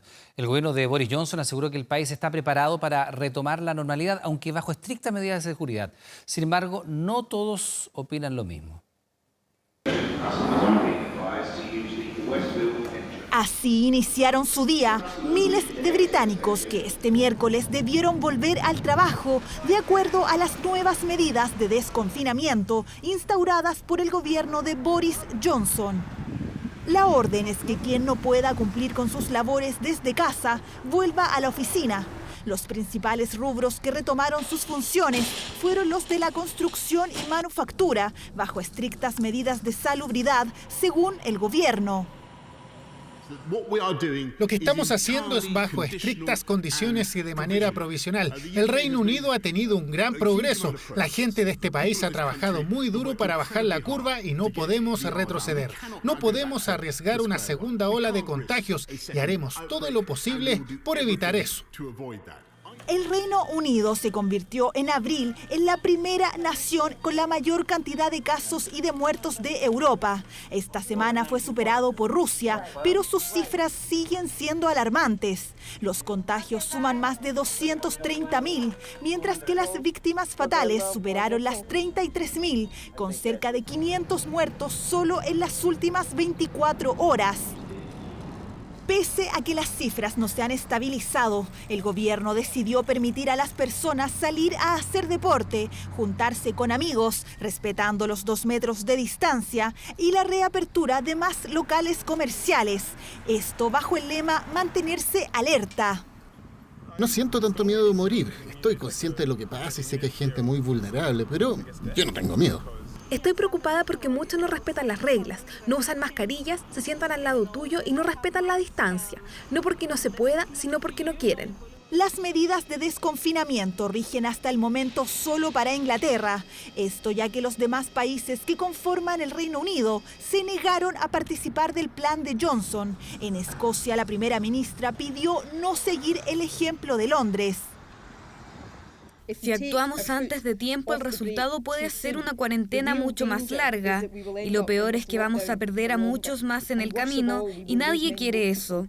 Así que les pido ser pacientes y no distraerse con los mensajes de otras partes del Reino Unido. El Reino Unido se suma así a Italia, Francia, España y Alemania como los países que buscan retomar su normalidad. Sin embargo, la Organización Mundial de la Salud llamó a ser muy cautelosos porque el COVID-19 podría quedarse por mucho tiempo más. Este virus se puede convertir en otro virus endémico en nuestras comunidades y podría nunca desaparecer. El VIH nunca desapareció, pero lo hemos asumido y hemos encontrado terapias y métodos de prevención. Europa y el mundo ve con atención la cadena de reapertura que están viviendo los países. La preocupación principal es la temida segunda ola de contagios, una amenaza latente que, según expertos, podría ocurrir en cualquier momento. El diputado del Frente Amplio, Gabriel Boric, polemizó con distintos senadores al señalar que deberían inhabilitarse en la votación del proyecto que limita la reelección de parlamentarios porque les afecta directamente, ya que la medida es retroactiva. De aprobarse esta iniciativa, los senadores podrán ser reelegidos una vez y los diputados solo 2 veces. Kevin Felgueras con los detalles desde el Congreso. Kevin, buenas noches. ¿Cómo estás, Carolina? Muy buenas noches. Claro, los llamados incumbentes son los que van a tener que definir justamente si es que habrá o no un límite a la reelección parlamentaria, un proyecto de ley que está en el Senado desde el año 2012 y todavía no ha tenido un avance considerable dentro del debate parlamentario. La próxima semana, de hecho, ya se deberá votar en medio de esta polémica. ¿Tienen o no que inhabilitarse quienes podrían salir del Congreso Nacional? Lo vemos todo en la siguiente nota. Casi 30 años llevan algunos parlamentarios, los más antiguos, en el Congreso Nacional. Por varios periodos fueron elegidos diputados o senadores, tanto así que hicieron de su cargo una profesión. ¿Cuántos periodos lleva usted? 8. Llevo 5 periodos. Este es mi 5º periodo. Por eso genera tanto interés el proyecto de ley que busca limitar la reelección, el que establece que los senadores solo podrán repostular una vez al cargo, mientras que a los diputados se le permitirá la repostulación en 2 ocasiones. Una de las críticas que nosotros enfrentamos es aquellos que se eternizan en el cargo. Creo que es sano en esto abrir las puertas, cumplir un periodo, combinar también experiencia con renovación. Este es el típico ejemplo de que los sectores políticos están dispuestos a dar un paso al lado para renovar la política, para mejorar la política, y eso a mí me parece que estas normas son adecuadas. El proyecto además sería retroactivo, o sea, de aprobarse la iniciativa, los senadores y diputados que hayan cumplido los periodos que establece la eventual ley no podrán repostular en las próximas elecciones parlamentarias. Esta medida afectaría a 6 senadores y 37 diputados en ejercicio que ya cumplieron con los periodos que establece el proyecto. Por eso el diputado frente amplista Gabriel Boric señaló que aquellos parlamentarios deben inhabilitarse de votar el proyecto por un eventual conflicto de interés. Este miércoles debiera votarse el proyecto que limita la reelección y que aplica también a actuales parlamentarios, senadores Bianchi y Letelier, que están desde el 90, y otros están tratando de evitarlo porque les impediría seguir 8 años más. ¿No debieran inhabilitarse? Es que yo legalmente no tengo por qué inhabilitarme. Inhabilitarse es restarse del debate. El senador Letelier dijo que no votará el proyecto, mientras que Bianchi señaló que votará a favor. Aún así, la polémica no quedó ahí. Limitar la reelección favorece la necesaria renovación de la política, en donde hoy día se enfrentan los intereses de quienes llevan más de 16, 20, 24, hasta incluso desde 1990 en el Parlamento. La ofensiva vino de los senadores, a los que emplazó señalando que Boric quiere sacarlos del Congreso por secretaría para ser el mismo quien ocupe un cargo en el Senado en las próximas elecciones. Él dijo que iba a estar 2 periodos en la Cámara de Diputados y punto, y ahora lo que quiere es sacar del camino a uno de sus contendores para ser candidato al Senado.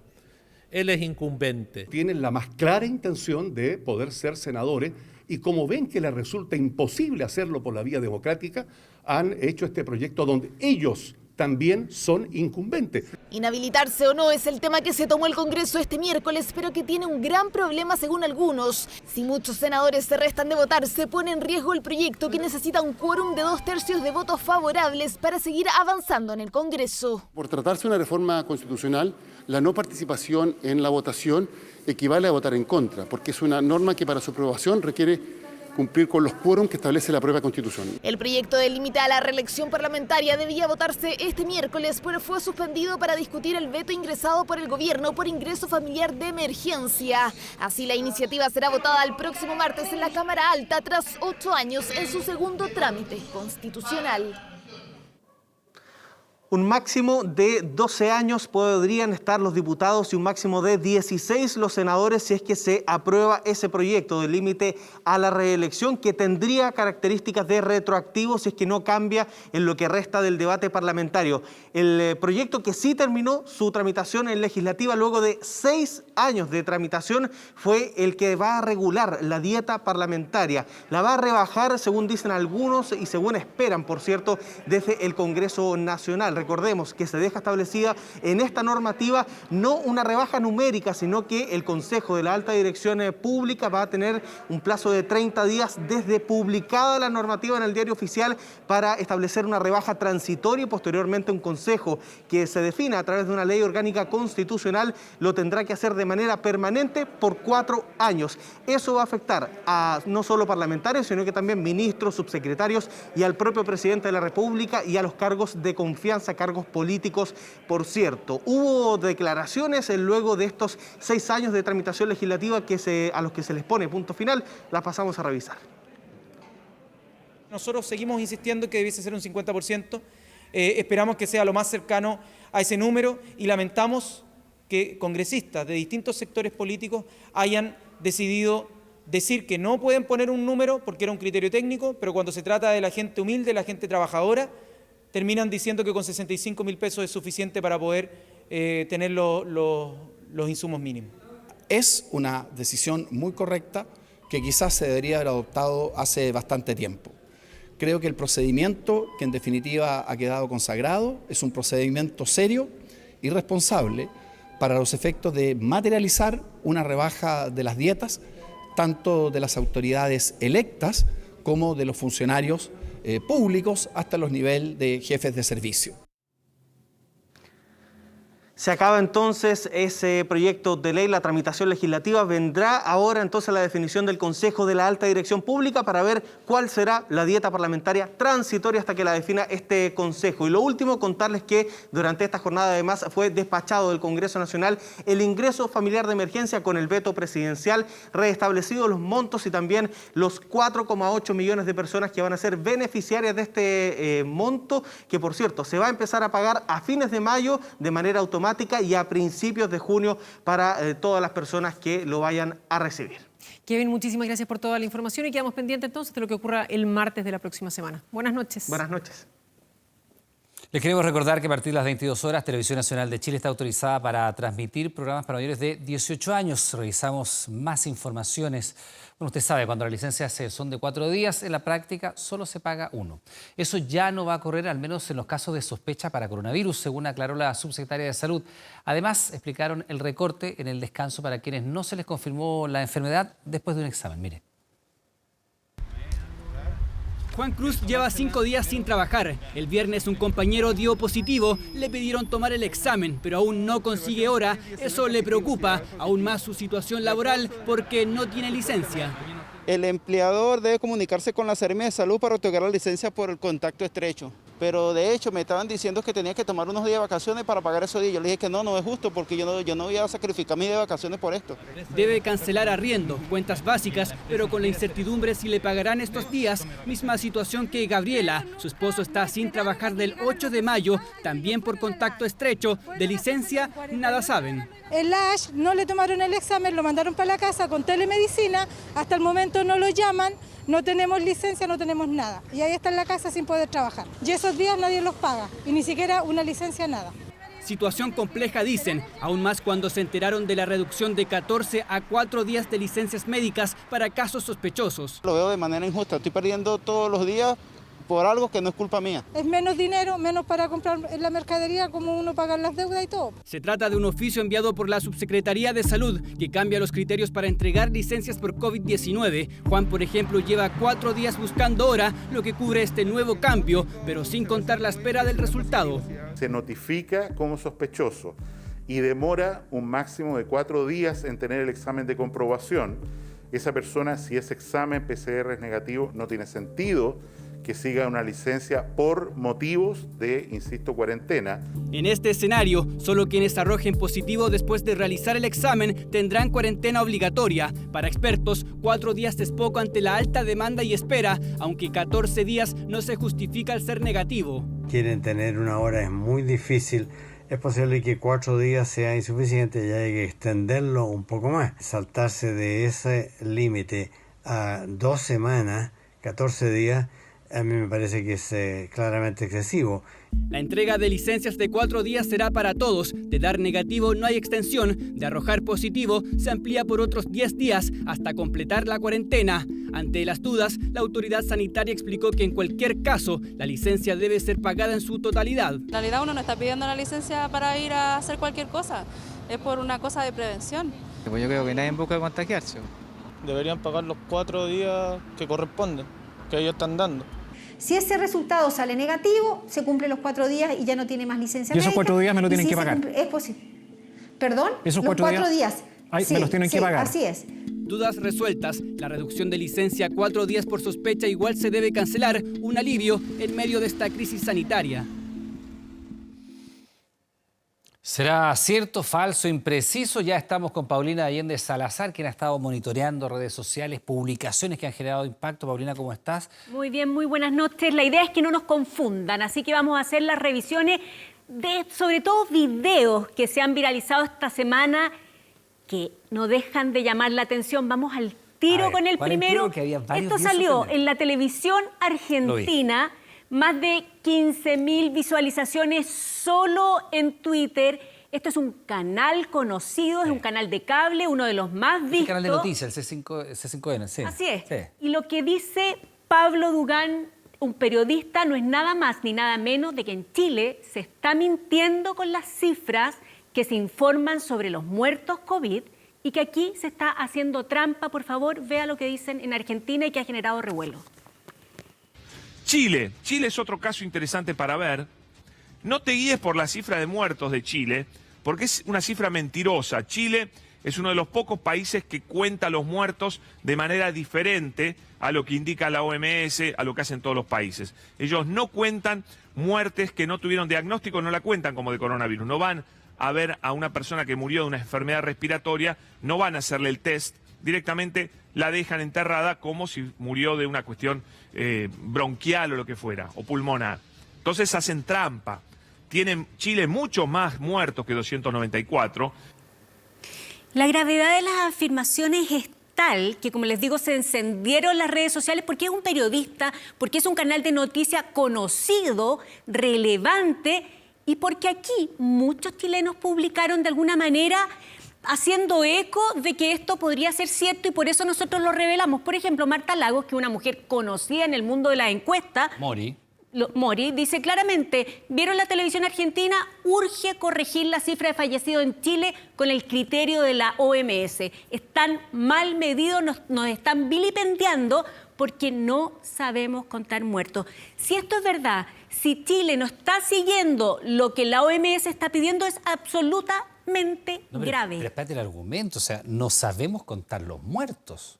Es decir, es lo que dice Marta Lagos, que además conoce la realidad chilena, pero lo que dice el periodista argentino es que aquí derechamente se hace trampa y se miente. Que aquí la gente se entierra nada más como si fuera una enfermedad respiratoria, nunca se confirmó, nunca se informó nada. Entonces se hacen eco de esa información muchas personas en las redes sociales y nosotros dijimos esto es grave. Y no hay más que ir a preguntarle a la OMS. Y en Chile hay un representante que él tendrá que dar la voz oficial. Por favor, oigan lo que él nos dice. Chile cuenta sus muertos por COVID-19 de una manera distinta a cómo recomienda la OMS. Chile lleva las estadísticas vitales, incluyendo el de fallecidos por COVID-19, según las 3 normas que se rigen por la OMS, de caso sospechoso, probable y confirmado, vigilancia global y el registro y clasificación de causas de fallecimiento por el CIE-10 de la OMS. Sigue los 3 estándares. No habría nada en el conteo de Chile que se diferencie de la norma establecida para nuestro país y el resto del mundo.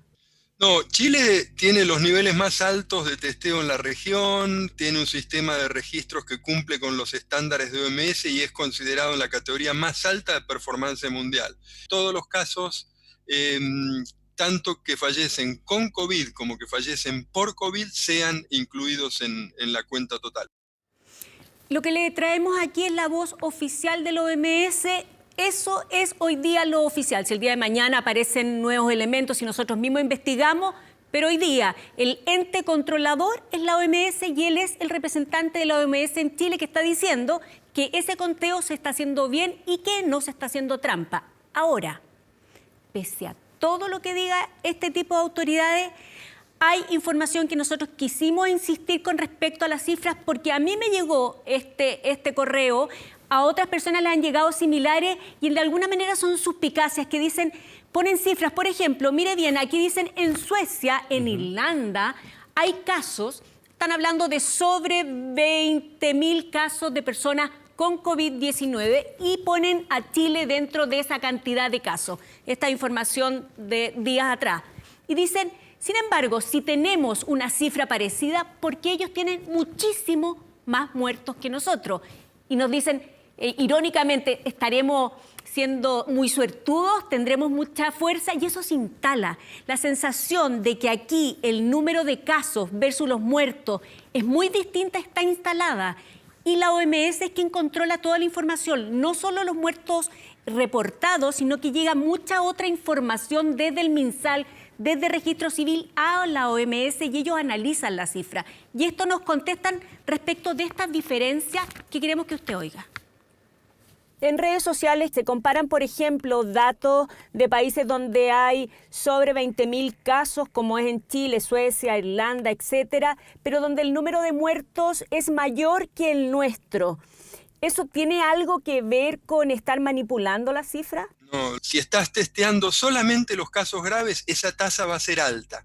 Porque claro, los casos graves tienen más probabilidad de fallecer, ¿no es cierto? Si estás testeando casos graves, casos leves, casos asintomáticos, como es el caso de Chile, y como es lo deseable, vas a tener esa tasa de letalidad cruda menor. Usted como representante de la OMS en Chile está tranquilo con las cifras que hasta aquí ha dado a conocer el Estado chileno. Sí, no hay manera de manipular eso porque son muchísimas personas las que están interviniendo en estos procesos. Dice que no se están manipulando las cifras y lo que él explica es que en algunos países se testea principalmente a la gente con riesgo de contagio. Y además muy sintomática. Y como está tan sintomática y tiene tanto riesgo, o sea, claramente está cerca de tener coronavirus, hay más cantidad de muertos. Ahora, ¿sabes lo que pasa, Paulina? Es que es interesante ese dato porque yo creo que lo que hace la diferencia es la cantidad de testeos por millón de habitantes. Eso es lo que te va a dar un parámetro de cuánto se menos. Porque además lo que dice este periodista de la televisión argentina, él cita una fuente, no la pone en cámara, no está lo que hiciste tú, que es hablar con Fernando Leanés, que es el representante de la OMS en Chile. La OMS y decirle. No está la voz de quien mide, ¿no? Cómo se hace, porque dice, en Chile se mide distinto de lo que la OMS recomienda. Pero no entrevista a alguien de la OMS que dé ese dato como para respaldarlo. O sea, la idea es poder confiar en las informaciones periodísticas cuando hay un chequeo y cuando hay una fuente responsable. Que después esa fuente se haya equivocado es otro tema, habrá que investigarlo. Claro, si el día de mañana esto cambia y el escenario es distinto, claro, estamos en otro escenario. O sea, si efectivamente el día de mañana la OMS dice o descubre o alguien descubre que efectivamente aquí se... Porque lo que decía en la televisión argentina es que aquí se había engañado. Había una trampa. Y había una trampa. Entonces, evidentemente hay una cuestión dolosa. Ahora, no hay que creer todo lo que leemos, pero si algo pasó esta semana es que día lunes partimos todos informándonos a través de redes sociales, pero también a través de los noticiarios y a través de la radio, que los alcaldes de Cerro Navia, los alcaldes de Renca, los alcaldes de Quinta Normal están muy, muy preocupados porque más de 1.200 exámenes no llegaban, los resultados, había mucho atraso en la entrega de resultados y además habrían muestras que habrían sido rechazadas. Las informaciones fueron diversas. Se habló de que se mencionó mucho el laboratorio de Lucio Córdoba, entonces se mezclaban las cosas. La cantidad de información que nos llegó se dijo, en el Lucio Córdoba se perdieron, se rechazaron muestras, se habló de que se habían 1.800 muestras pendientes en el Lucio Córdoba. Fue una mezcla de información acá se habla de 1.200 notable. Que se habían perdido, en fin, acá hay 1.800. Se pierden exámenes por exceso de tiempo. Quisimos ordenar la casa porque ya a esta altura de la semana podemos saber qué pasó. Entonces averiguamos. Primero, partimos por saber si es cierto, si es impreciso o si es falso que el cuello de botella en el atraso de los exámenes surge en el laboratorio de Lucio Córdoba y si ellos rechazaron o no 1.800 muestras, como se señala en algunas de las informaciones de redes sociales. Miren lo que nos contestaron ahí mismo. Queremos saber si es aquí donde se da el cuello de botella o en otro lugar.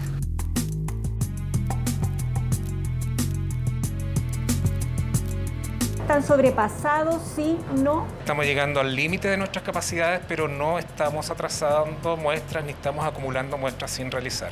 Este centro, Lucio Córdoba, rechazó muestras porque estaban excedidas en el tiempo de conservación. Existe un protocolo en el hospital que dice que las muestras no deben tener más de 72 horas de toma desde que se reciben. Y si no está dentro de los plazos, obviamente la muestra no se procesa, porque no sirve la muestra, ya está inestabilizado el material y puede dar un falso negativo. A ver, hasta aquí, Iván, es impreciso. En el laboratorio de Lucio Córdoba, efectivamente rechazaron muestras, pero no 1.800, no 1.200, 100 muestras. ¿Y por qué? Porque ellos tienen un protocolo que dice que si a ti te hacen una muestra y pasan más de 72 horas, ellos ya no las reciben porque es poco confiable el resultado. Y en ese laboratorio no se ha atrasado nada. Ellos hacen 1.500 muestras diarias y están trabajando a tope, pero no están atrasados. Entonces la pregunta es, ¿dónde de verdad comenzó este cuello de botella que todavía tiene exámenes pendientes en varias zonas de la región metropolitana y hoy día es muy preocupante porque hay gente que no sabe si está con COVID o no? Así que partimos a averiguar con la autoridad del sector occidente del Servicio de Salud. Le pedimos respuesta y le pedimos fechas concretas. El cuello de botella respecto a las muestras rechazadas y los resultados de test PCR atrasado no estarían en el hospital Lucio Córdoba. El cuello de botella se nos produjo hace más de una semana. El de San Juan de Dios desarrolló la técnica y nos hacía 800 exámenes diarios, lo cual daba para nosotros y para varios más. Sin embargo, hubo un quiebre de stock de reactivos y de insumos para hacer las muestras y tuvimos que empezar a hacerla en el Hospital San Juan de Dios manual. Eso hizo caer la producción a 200 diarios, no teníamos toda la capacidad para procesarlo y tuvimos que recurrir a incluso mandar fuera de Santiago. ¿Qué pasa con las muestras cuyos resultados todavía no llegan? ¿Van a llegar o esas muestras ya están vencidas? No, no están vencidas. Nosotros tenemos una certificación del Instituto de Salud Pública que dice que el medio donde están las muestras tiene una vigencia de 30 días. La comuna de Cerro Navia, Renca, Quinta Normal, ¿cuándo va a estar al día? ¿Qué día les da usted plazo para tener todas las muestras atrasadas? Estamos procesando 1.200 diarias, con lo cual en 3 días nos vamos a poner al día completamente. La labor ahora nuestra es en 3 días más asegurarnos que a Cerro Navia, que a Renca y a Quinta Normal lleguen los resultados porque hay gente que está esperando. Ahora, si no tiene usted su resultado todavía, sienta que es positivo y tome todas las medidas de precaución. Ahora, aquí hay una diferencia que hay que dejarla arriba de la mesa, los expertos lo dirán, pero mientras se dice que esas muestras que están atrasadas se mandaron a distintas zonas del país, pero hay algunas que tienen hasta 9 días de atraso, llama la atención la diferencia entre laboratorio y laboratorio. O sea, en el Lucio Córdoba y en varios otros hablan de 72 horas. Aquí, en varios casos, el ISP está diciendo, el director del servicio, que daría hasta 30 días. Esperemos, hay que ver qué pasa con esos resultados, hay que estar atentos, pero esa es la información hasta hoy día. Paulina, porque la pregunta es, ¿dónde se genera el atraso en los resultados de los test? Primero, ¿hay atraso efectivamente en un número relevante en estas 3 comunas que tú dices? ¿Y se genera en el San Juan de Dios? Se genera en el San Juan de Dios, perfecto. En el Hospital Lucio Córdoba solamente 100 se rechazaron porque habrían excedido este protocolo que tienen ellos de 72 horas. Sin embargo, en el Servicio de Salud Occidente te dicen que incluso mandaron otras fuera de la región y que han mantenido la cadena, por decirlo de alguna manera, que podrían estar hasta 30 días. Eso es lo que hoy día se está afirmando. Los expertos tendrán que salir ahora a la rueda a ver si eso es así o no. Hay que estar atento con esos resultados. Es que en una semana tienes que venir a contarnos eso, porque evidentemente hay que seguir la vista a esto. Bueno, y si usted tiene alguna información que darnos, por favor, háganoslo saber. Entonces, frente a esta pregunta, ¿dónde se generó el atraso de los resultados? La respuesta es clara. En el San Juan de Dios, y es falso que en el Lucio Córdoba. Perfecto. Así están las cosas.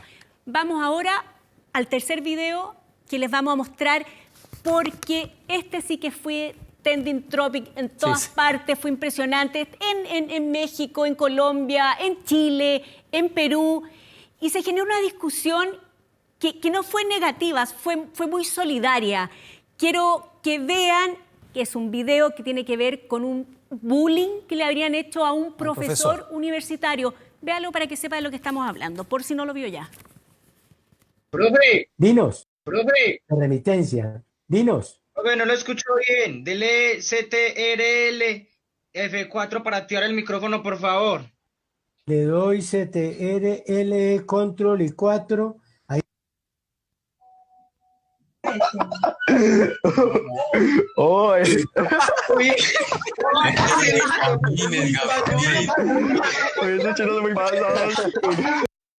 Es un profesor tratando de hacer clases online en tiempo de pandemia. Teleeducación.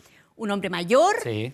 Jóvenes estudiantes. ¿Es esto verdad? ¿Pasó? ¿No pasó? Le hicieron apretar control 4 y en el fondo lo que hicieron fue mutearlo, sacarlo. Salirse.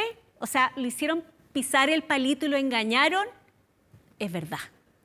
Pasó, es un profesor de la Universidad Pascual Bravo de Medellín. Pudimos tener contacto con él, pudimos tener contacto con la universidad. Es un hombre a la antigua, un gran profesor. ¿Y qué nos dice? Y para que le quede claro, él nos dice que a él en lo particular no lo afectó tanto, que él va a seguir luchando de alguna manera por seguir, mire, formando a nuestros educandos, un hombre antiguo formado educandos. A sus educandos, y que incluidos aquellos que rebeldemente, dice, marchan separados de la visión real del mundo. Esto en todo el planeta, y por eso se lo mostramos, porque tuvo mucho arrastre, llama de alguna manera a facilitarnos la vida entre quienes estamos teniendo que educar a través de teletrabajo y teleeducación, y los jóvenes que se sumen a esta rueda de colaboración. Sí, porque además, evidentemente, para los alumnos, que son la mayoría de ellos por edad nativos digitales, que todo el mundo digital es muy sencillo, es su hábitat natural. Este es un profesor ya adulto, grande, mayor, que probablemente tiene dificultades para adaptarse a la teleeducación y le gastan esta broma que es real. O sea, es cruel, pero es real. Es cruel. Es real y es un aprendizaje en tiempos de pandemia. Hoy día estamos con el agua hasta el cuello, necesitamos apoyarnos y ser un poco más solidarios, y con eso terminamos hoy día. Paulina, primero que nada, gracias y nos vemos pronto porque hay que seguir la pista de los exámenes que están retrasados. Por ahí, muchas gracias. Chao, chao. Pomaire es sinónimo de greda y comida típica chilena. Todo eso sigue estando en su interior, pero pocos lo ven. Se ha vuelto un pueblo fantasma, dicen sus habitantes, angustiados por la falta de recursos y ayuda en medio de la pandemia. Tengo el puesto número 1 que se llama el portezuelo. Y el negocio de María es abierto exclusivamente para que lo veamos nosotros. Mi negocio, yo ponía mi loza ahí en las carretillas y pasaba a toda la gente y me compraba loza. Esto lo cortan en el torno, yo lo orejo, le hago el pulimiento, todo. Y lo cuezo. Tengo hornilla, tengo de todo. De la segunda semana de marzo me dieron permiso para salir a cuidar autos, ganar sus 3, 4, 5 luquitas ahí. Su taller es el primero en la calle que penetra los confines de Pomaire, la casa de algo más de 9.000 mujeres y hombres vinculados a la artesanía y el trabajo en la tierra. Su taller es hoy la puerta de entrada a un verdadero pueblo fantasma en el que se ha convertido aquel rincón de Melipilla. Había un letrero puesto que decía que no visitaran Pomaire por lo mismo, porque aquí, gracias a Dios, tenemos que dar que no hay nadie contagiado. El letrero funcionó, se apresuran a admitir, porque no registran ningún contagio. Pero María ya no abre. No tiene sentido abrir su negocio. Tengo mi jubilación, como 138. Hoy, en él se cuelan largas ramas de un árbol vecino y María sacude el barniz de polvo que burlonamente adorna sus vasijas. Yo no lo abro porque no vendo nada. Y es que por gredas y por su gastronomía se caracteriza Pomaire. Allí habitan enormes empanadas de 1 kilo y decenas de otros platillos de campo. La empanada, los pasteles y el costillar al horno. Exquisiteces de las que hoy dan fe solo unas fotos en su Instagram, nada más.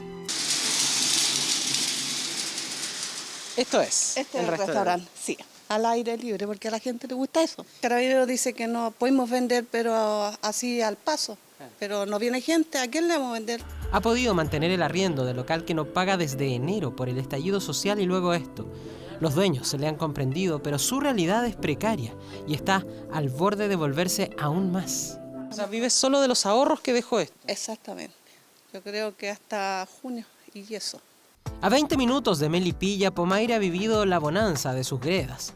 Para un programa de TVN pudimos conocer hace solo un par de años a un pueblo con la ilusión hasta de independizarse.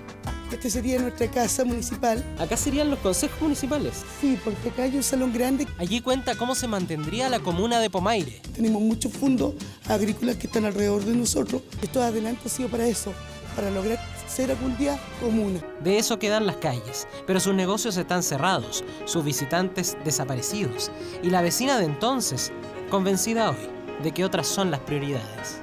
Piezas de artesanía no son un producto de primera necesidad y ahora la gente le da la instancia a un producto de primera necesidad. Entonces eso es lo que a nosotros también nos afecta como pueblo, porque el pueblo vive de eso.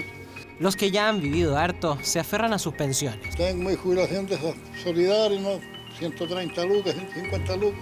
Los más jóvenes se hacen busquillas en los campos tras alguna paga mínima. Por ejemplo, ahora está el tomate, 16 cajas de tomate a 400 pesos, imagínense, 6 lucas. No se puede hacer más, lo que hay no. Y así viven con lo justo. Las ayudas que llegan son privadas. Y llegó una buena señora y me llamó y me dijo que me traía algo. Me trajo un poco de mercadería. ¿Cuánto dure el golpe? Es algo que nadie, de verdad nadie puede aventurarles. Y los pomairinos lo saben y lo asumen. Igual que María. Mientras sus cacharritos de greda asumen ya ese vestido de polvo que ella intenta hacer salir, con el mismo afán con el que quisiera ver entrar, sin pandemia y sin riesgos, a los visitantes con cuya lejanía Pomaire quedó en silencio. Igual voy trabajando, hago ollitas. Mire, ahí tengo todo envuelto, ven. ¿Y a quién le vendo?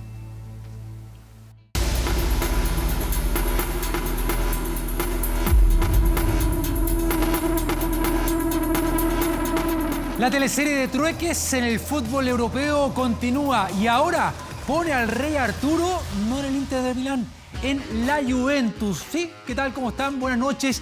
Vidal aparece en nuestro estudio. Aquí está. Y aparece también en el negocio del bosnio Pjanic al Barcelona. ¿Qué pasará finalmente con el volante chileno? ¿Será Milán o será Turín? Giuseppe Meazza o Allianz Stadium, el Inter o la Juventus. La disyuntiva que tiene que definir Arturo Vidal. El chileno podría ser parte de una milenaria práctica comercial. El trueque existe hace 10.000 años. Juventus y Barcelona podrían mantenerlo vigente. Por un lado, Miralem Pjanic y Mattia De Ciglio. Por el otro, el defensor Jean-Claire Todibo. Y hay un segundo cupo. Entre Rakitic y Vidal saldría el elegido. Y empezamos con Arturo Vidal, el futuro del mediocampista chileno. La valutación de Vidal es de 10-12 millones de euros. En la ciudad deportiva del Barça sanitizan los autos de los jugadores, mientras Arturo Vidal continúa los entrenamientos en medio de rumores que lo llevan también al Inter. Antonio Conte ha pedido el jugador del Barcelona a Marotta y Ausilio, que son los dirigentes de los neroazzurri. Antonio Conte quiere experiencia. Cavani, Mertens y Vidal, todos nacidos en 1987, están en su carpeta. Sabe que la juventud aporta frescura, pero la veteranía gana campeonatos. Hay una condición: todos los movimientos dependerán de la venta de Lautaro Martínez al Barcelona. Pero è un problema che è di natura economica. Il Barcelona quiere hacerlo entrar nella compra, nel fichaje de Lautaro Martínez. El Rey pediría un sueldo cercano o superior a los 12 millones de euros anuales que gana Romelu Lukaku, siendo el mejor pagado del Inter. Son las negociaciones por Vidal. Próximo a cumplir 33 años, va por su último gran contrato en Europa. Bien, y quiero que vean ya en nuestro estudio una nueva polémica que involucra al sueco Zlatan Ibrahimovic. El goleador del Milan fue visto en Estocolmo, Suecia, manejando este auto, un Ferrari, de manera ilegal. Claro, Zlatan conducía sin el permiso de circulación necesario y se expone a millonarias multas. De pagar no tendrá problemas. Este modelo es un Ferrari Monza SP2. Su valor se acerca a 1.6 millones de euros, capaz de acelerar de 0 a 200 kilómetros por hora en solo 8 segundos. Mira, atención con lo que viene. Líos que continúan en Colo-Colo. como siempre ha sido la relación que tenemos, especialmente yo con todo el camarín. Aníbal Mosa nunca ha escondido su cariño por Colo-Colo y mucho menos el afecto que tiene con el plantel. Con todos tengo una historia y con todos hemos tenido éxitos, muchos éxitos. Y quien ha sido protagonista de ellos es Esteban Paredes. Justamente el vínculo timonel-capitán ha sido uno de los más fuertes. Se han abrazado y le han cantado cumpleaños. ¡Cumpleaños feliz! También le han hecho regalos. Para que lo cuelgues en el comedor de tu casa y... En temas monetarios no le pone techo al capitán. Paredes vale mucho más que eso. El 7 tiene línea directa con el empresario, siempre han negociado directamente, por ello es que Paredes lo ve como una suerte de salvador y aquí en el tanque con sus compañeros querrían para negociar. ¿Te gustaría una mediación directamente con Mosa como interlocutor? Me encantaría, pero bueno. Los jugadores creen que sentándose a conversar con el presidente, el drama monetario que tiene dividido a Colo-Colo se podría solucionar, aunque Mosa seguiría dolido con la negativa de los albos. Y eso a mí me tiene muy triste, me tiene muy desilusionado también. Lo cierto es que la concesionaria ya tiene a su negociador. Hasta el momento la traba es que no estamos en condiciones de devolver un 100% de lo que haya que descontar. Que Aníbal Mosa se sume a Harold May Nichols y Alejandro Paul es prácticamente imposible, aunque Paredes y jugadores creen que su vínculo con el timonel los podría hacer ingresar. Con todos tengo una historia. Historia que el pasado 22 de abril sufrió un poderoso quiebre, el que tiene dividido al Monumental, pero que el presidente de la concesionaria podría volver a unir. Sergio, no puedo creer que estemos acá. Yo tampoco. Sergio aprendía a alta velocidad. Jadwe ya tiene fecha, no para su condena, como habíamos hablado en algún momento, sino que para El Presidente. Una serie que revela los escándalos de corrupción del fútbol. Se viene ahora, para el mes de junio, donde Sergio Jadwe asoma como protagonista. Es increíble, ¿eh? Hubo guión, grabaciones, edición y está lista la serie. Y todavía no está lista la condena para el dirigente más corrupto en la historia de nuestro país. Como este chico, Sergio Jadwe, el nuevo presidente de la Confederación Chilena de Fútbol. Sergio, no puedo creer que estemos acá. Yo tampoco. Hay mucha gente que a mí no me quiere ver arriba, ¿eh? Tu juventud al menos está anciana. ¿Qué vas a saber tú de fútbol? Mucho más que tú. El auge y caída de un presidente en 8 capítulos, Amazon Prime Video liberó el tráiler definitivo de la serie sobre Sergio Jadwe y su rol en el escándalo FIFA Gate, que tendrá su fecha de estreno el 5 de junio. Es la vida que merecemos, Sergio. Todo o nada. Si no controlas tu destino, alguien más lo va a hacer por vos. ¡Puta la huevada!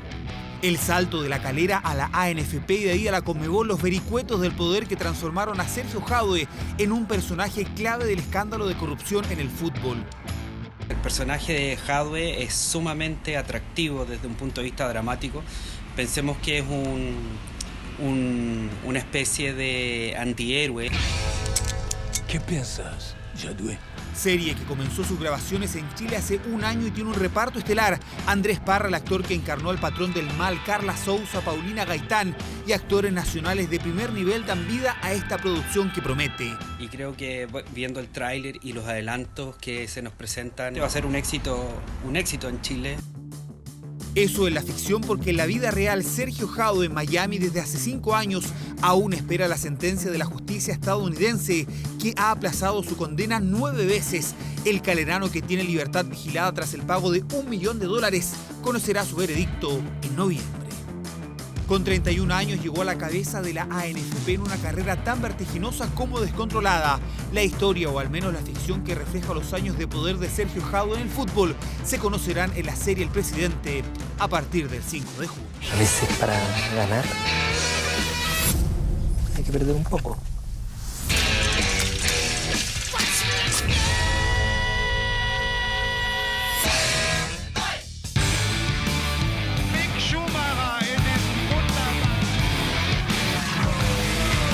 Y Michael Schumacher tendrá heredero en Ferrari. Bueno, la salida de Sebastian Vettel de la escudería italiana podría poner a su hijo Mick al volante del cabalino rampante. Mira, tiene 21 años de edad y es campeón de la Fórmula 3 europea. Expertos aseguran que tiene el talento del varón rojo. Mira.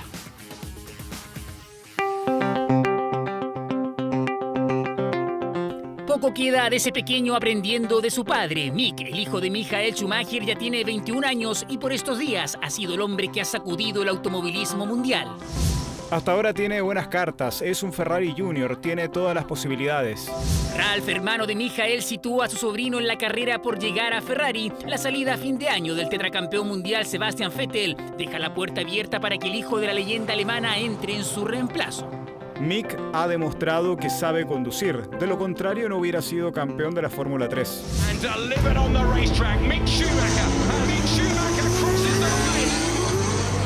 Claro, porque aunque recién está acelerando en una incipiente carrera, Mick es campeón de la Fórmula 3 europea, es miembro de la Academia de Pilotos de Ferrari, también es piloto de pruebas de la misma escudería y de Alfa Romeo. Eso sí, su tío es cauteloso.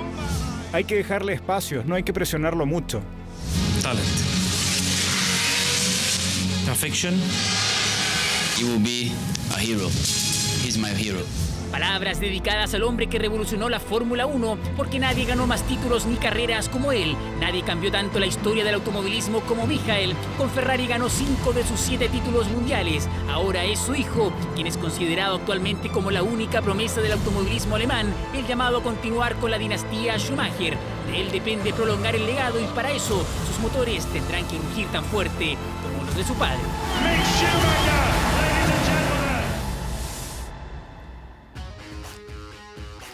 Y cómo iban, cómo venían, ¿no? Claro, porque hubo respuesta, ¿te acuerdas? Este video subido por Mike Tyson preparándose para regresar al cuadrilátero.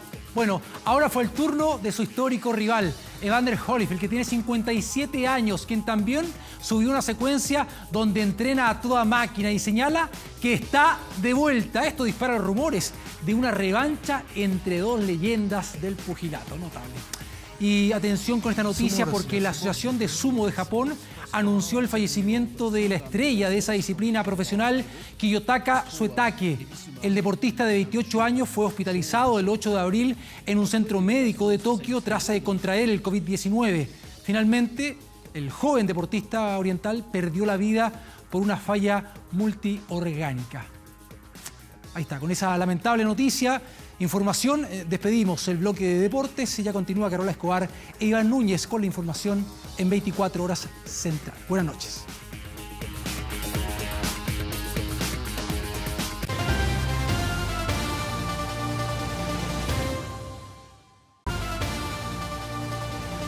Seguimos con las noticias contándole que 4 camiones y un bus fueron incendiados por desconocidos este miércoles en plena Ruta 5 Sur, en 2 ataques incendiarios separados por solo horas, todos ellos en la región de la Araucanía, uno a plena luz del día. El gobierno anunció acciones legales. Eso va a explotar, ¿ah? Los videos captados por quienes pasaban por la Ruta 5 Sur a la hora en que se incendiaban los vehículos de carga dan cuenta de la magnitud de los atentados. En total, fueron 2 ataques separados por solo horas. El primero ocurrido a las 6 de la madrugada de este miércoles a la altura del sector Pidima en la comuna de Ercilla, donde a lo menos 4 sujetos encapuchados emboscaron al conductor de un bus de pasajeros. Quienes intimidan al conductor atraviesan el bus en el centro de la calzada de la Ruta 5 Sur, dirección al sur. Es incendiado a través de elementos acelerantes aparentemente. Producto de este taco que genera el bus en combustión, se detienen 2 camiones a posterior, quienes también son afectados por el ataque incendiario.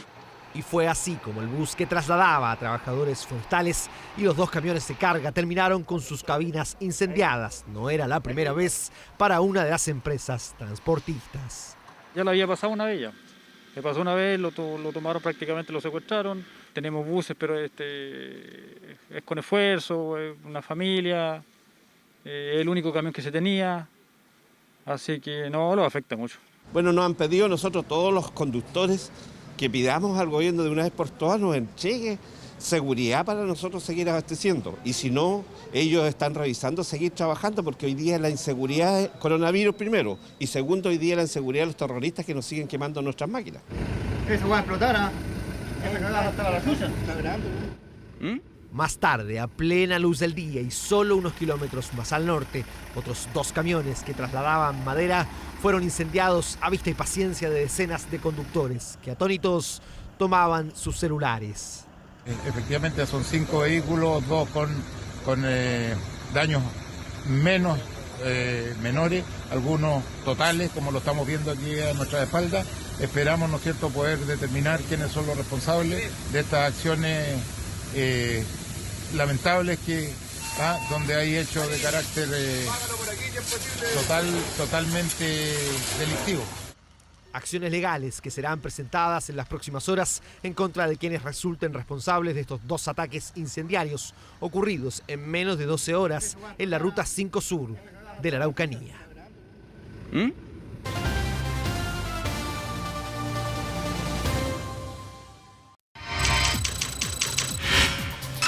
24horas.cl. Mucha atención porque a contar de este viernes 15 de mayo a las 22 horas serán 42 las comunas de todo Chile que estarán bajo cuarentena total según lo decretado por el gobierno. Si ingresas a 24horas.cl puedes revisar el detalle de todas las zonas, tanto de la región metropolitana y de otras áreas del país que van a estar bajo confinamiento. Toda esa información en 24horas.cl. Y comenzamos así a despedir esta edición de 24 Horas Central. Muchas gracias por haberse informado con nosotros. Buenas noches.